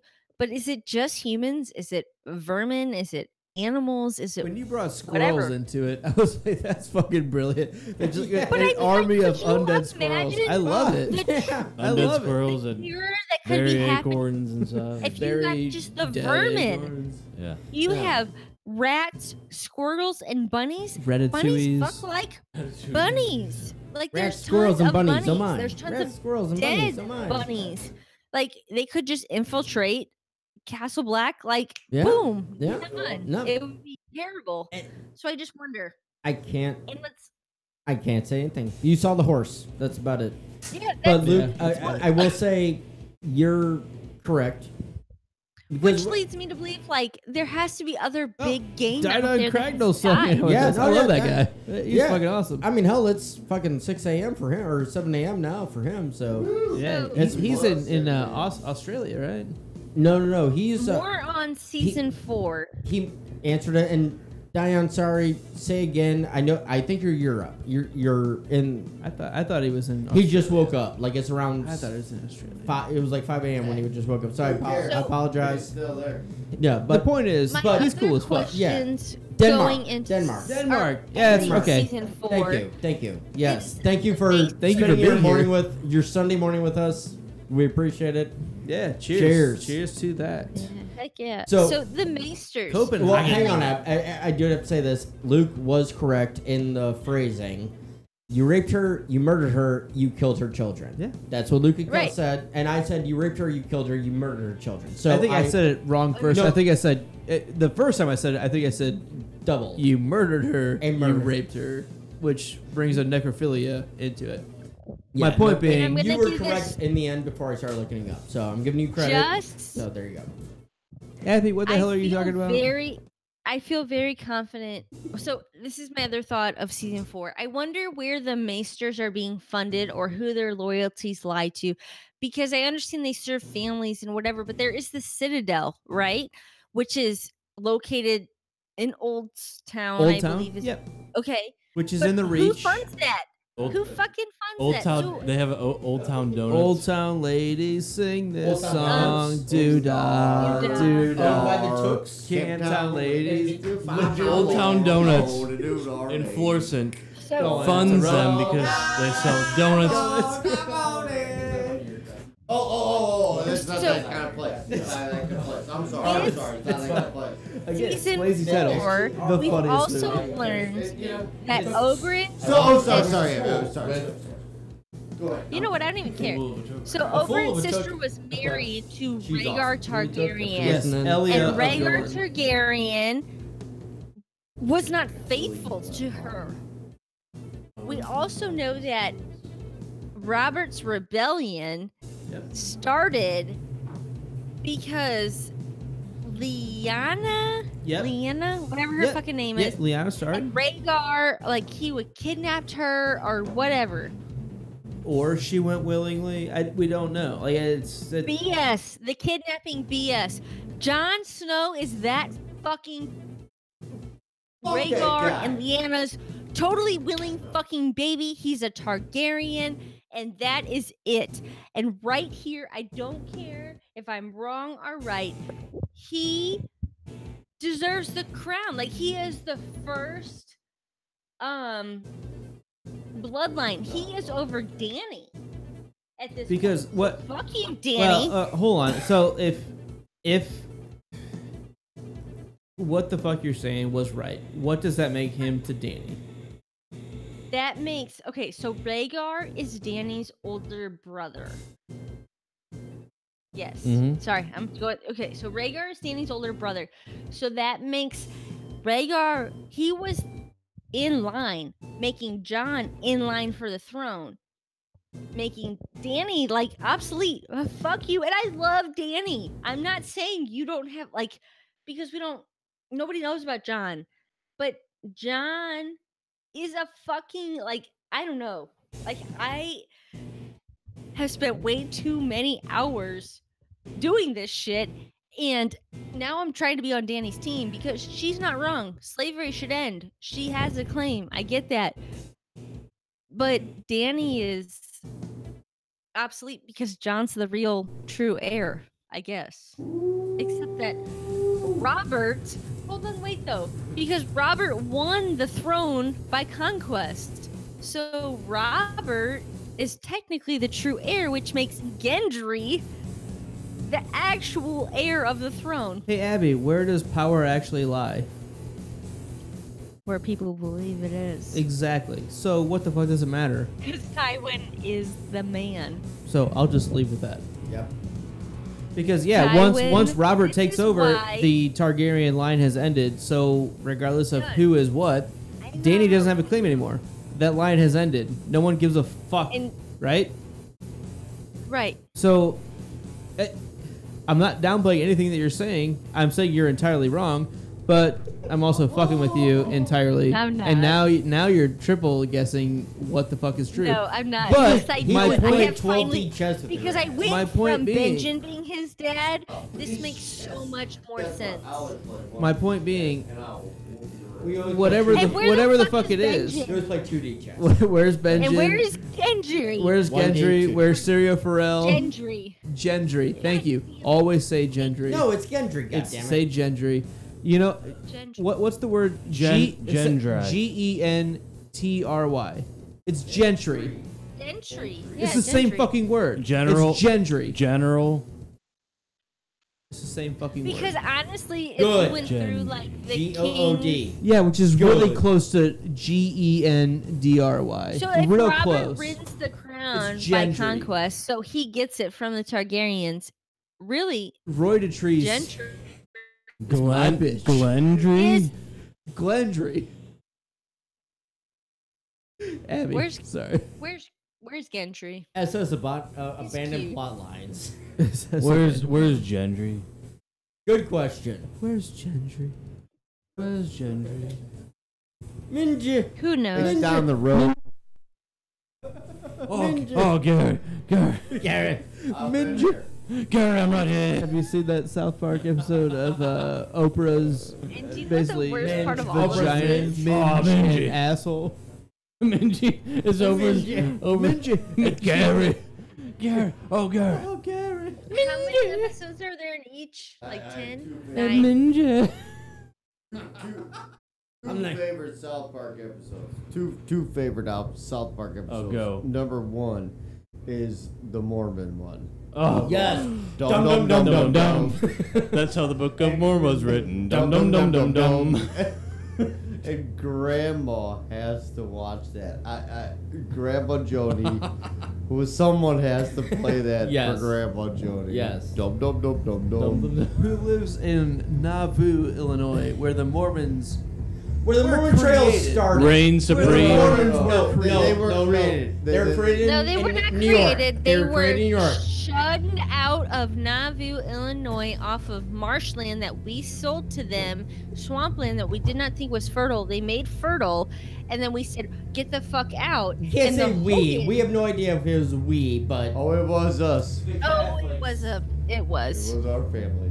Sorry, Mormons. Sorry. Bum, bum, Dum, bum, dum, bum, dum, bum. dum. Apparently. Dum dum dum dum dum. they moved to Nauvoo for Dun. hoping to. The other, my other. Okay, we'll move on for that because we will offend people, but who cares about that? In my opinion, Joseph The other Smith's one- television. Dum dum dum dum dum. Right, but yeah, right. The other one was the lice episode where everybody had lice. Well, only one kid in the class had lice, but it turned out that they all had lice, and they lived in Angelina Jolie's book. It was hilarious. I don't know. I don't think I remember that one. Like it was like- Oh, was wait. hilarious. Like, the, if I the had a- lice if I had to pick- episode was. Nobody answered my questions. Oh, sorry. How do you become a white? Sorry, Benji. I mean, Matthew. You watch South I- Park. We're not going to And tell then you. Yeah, that that- was the answer. that was. We're not. You make sure that you have your Just favorite die? South Park We've had episode. some of these episodes, right? Yeah, Yeah, South Park like- episodes. No, you saw. Dum we dum had dum Baby dum Crasher. dum. You We saw had- Baby we Crasher. had the- What was his nickname? Oh, He I've had a seen it, nickname. yeah. That was Timmy. Timmy That Crasserson. You remember the Timmy Crasserson being changed episode, right? With Yes. that was a White Stones. Walker. So that's how you But create him a white a That- White Walker. A white. What are we listening to? Is this like? Some, But how do you become just well, let me a guess. white? Let me guess. Is this like Bang Words Mario music? It's like Kind of. Kind of. This is everything analogy that dies method. up in the north? Why doesn't it in the south Everything you're gonna hear become is original. a So white? Why in the south do they not just rise up? So lost. But yes, we will not tell you because honestly, a lot of this we don't know. Well, yeah, I mean, I guess fuck you too. You're not really my type, being I'm just my kidding. sister, but We're not Lannisters. We're just Hogans. it's not something that we know. And if we did know, I wouldn't tell you. Jasper said, "If anyone's gonna bang my sister, it's gonna be me." Is that Joe Dirt? No, that's I'll tell you what, Abby. I'll let you know. I'll Tyrone- tell you all about it. Oh, look at this. Tyrone Biggums. Woo! So the answer to your question is I don't know. I can't. I don't know. I haven't even seen the episode in there. Yeah. The Dave Chappelle white or the Hey, black Joe. white supremacist. You're a badass. The Love blind you, white Joe. supremacist who Yeah. was black. Yeah. Yeah. Tyrone Biggums. Tyrone Biggums. Remember to fuck my sisters, come with me. All them Jews, Arabs, and all them yellow people, they stink. All right. Well, we don't feel that way on this show. No, not at all. And, We're all right. We're gonna end this right for all now. Your Yes. spoilers, We're speculations, and whatever I don't get to know about. So, I Abby, can you're do it hanging now. on. I'm out. We're gonna. Oh, there's Joe.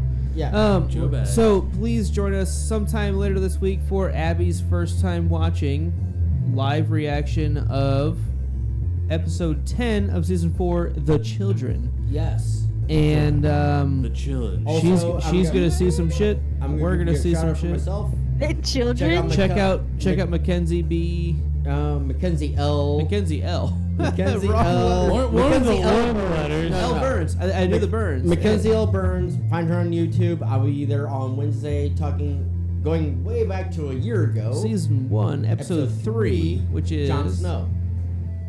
The Or episode- Lord Snow. Lord Snow. Lord Lord Snow, So, which means Jon Snow. which All means right. Jon Snow. And until then, we Love are you. gonna fuck off. We love you forever. And if you need a beer, don't ask me because I'm the beer hog. And he drove a cooler. He drove a Don't ask cooler me. here. I'm the beer hog. A cooler was driven. As always, Hashtag if you don't want a beer, ask Beer Hog. Hashtag Matthew looks. I'm giving him that one. That's gonna be his as always. All right. All right, goodbye. Not your average Joe. Give us our true sign off. Give us something gold. Give us some gold. As always. Fuck. As Oh always. fuck! As always. I don't know, so I'll just drink.